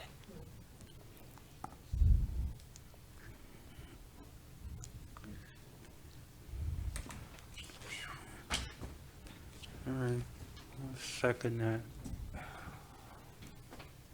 I don't think that's an expense to the city to request some of it.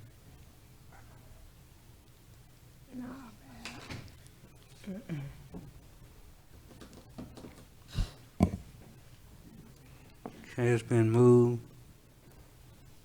and properly second. And we request the, Can I ask a question? Yes. What's this request? What is it? What they had in the report that the former attorney gave us. procurement procedures. Mr. Mayor? Wow. If you all would allow That's me to review it before you have the Inspector General or the county come in and take a look at it, which will probably shed, some, negative light because they're coming in and doing something that maybe we don't even have a chance to review yet. If you allow me to review it, and if I have some purchasing suggestions, I'll be happy to come back and bring those suggestions in the form of an ordinance or tweak the ordinance that you have. But if we can try to do what you're seeking, if I can get a better idea about it, and I'll have a conversation maybe offline with Commissioner Boland and, figure out what her concerns are, and because I don't quite know what the recommendation involves. And before we, invite others in, if you'll allow me to just review that process and then come back if it's appropriate, I think that would probably be the better route, because I'm not sure what Mr. Brandenburg is referring to, and I'd like to at least come up to speed on what that could be, and help guide that process if there is a process that's needed for guidance. Okay, I'll withdraw my second at this time to allow the attorney to take a look at our procurement procedures and make whatever recommendation she feels that would meet the intent of our previous attorney request. Okay, thank you, Mr. Mayor. And if that don't work, you can always bring it back up at some point in time. Thank you. In addition. No, that's it. Thank you. Thank you. Vice Mayor Mervin.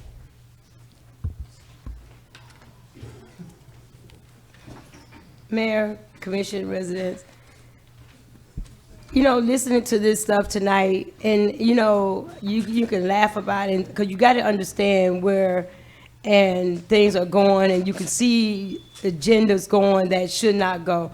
Okay, we have a sitting now, attorney that's sitting, okay? It's not fair you bringing up your past legal recommendations from your past legal advice. Let the city attorney that we have, let her do her job, and let her vet the papers, the ordinance, the resolutions that come before. I think she's very well qualified to do her job. Let her do her job. And if we're gonna do what everything Mr. Brandenburg say, we might as well have Mr. Brandenburg still sitting there. But right now, let the attorney do her job and let her bring forth to the commission what is accurate. She's not there to bring up her thoughts, her feelings. She's up there to bring accurate information for the betterment of the city of Pahokee. Now, and let's just start working together. If we work together, I believe we can get better results. Instead of just, yeah, we can listen to our constituents out there talking and speaking, but we got to work together and see what the betterment of the whole community, of our community.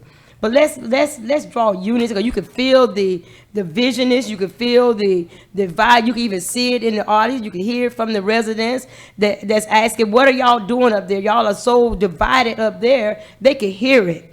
So let's try to get on one accord for the betterment of our city. We got to be commissioners. Read your ordinances, read your resolutions, go to your one-on-ones. Some of the questions that's been asked up here, a lot of things can be asked in their one-on-ones. We have 2 weeks prior to every meeting, commission meeting, that you can walk in the door any given day. You can call any given time.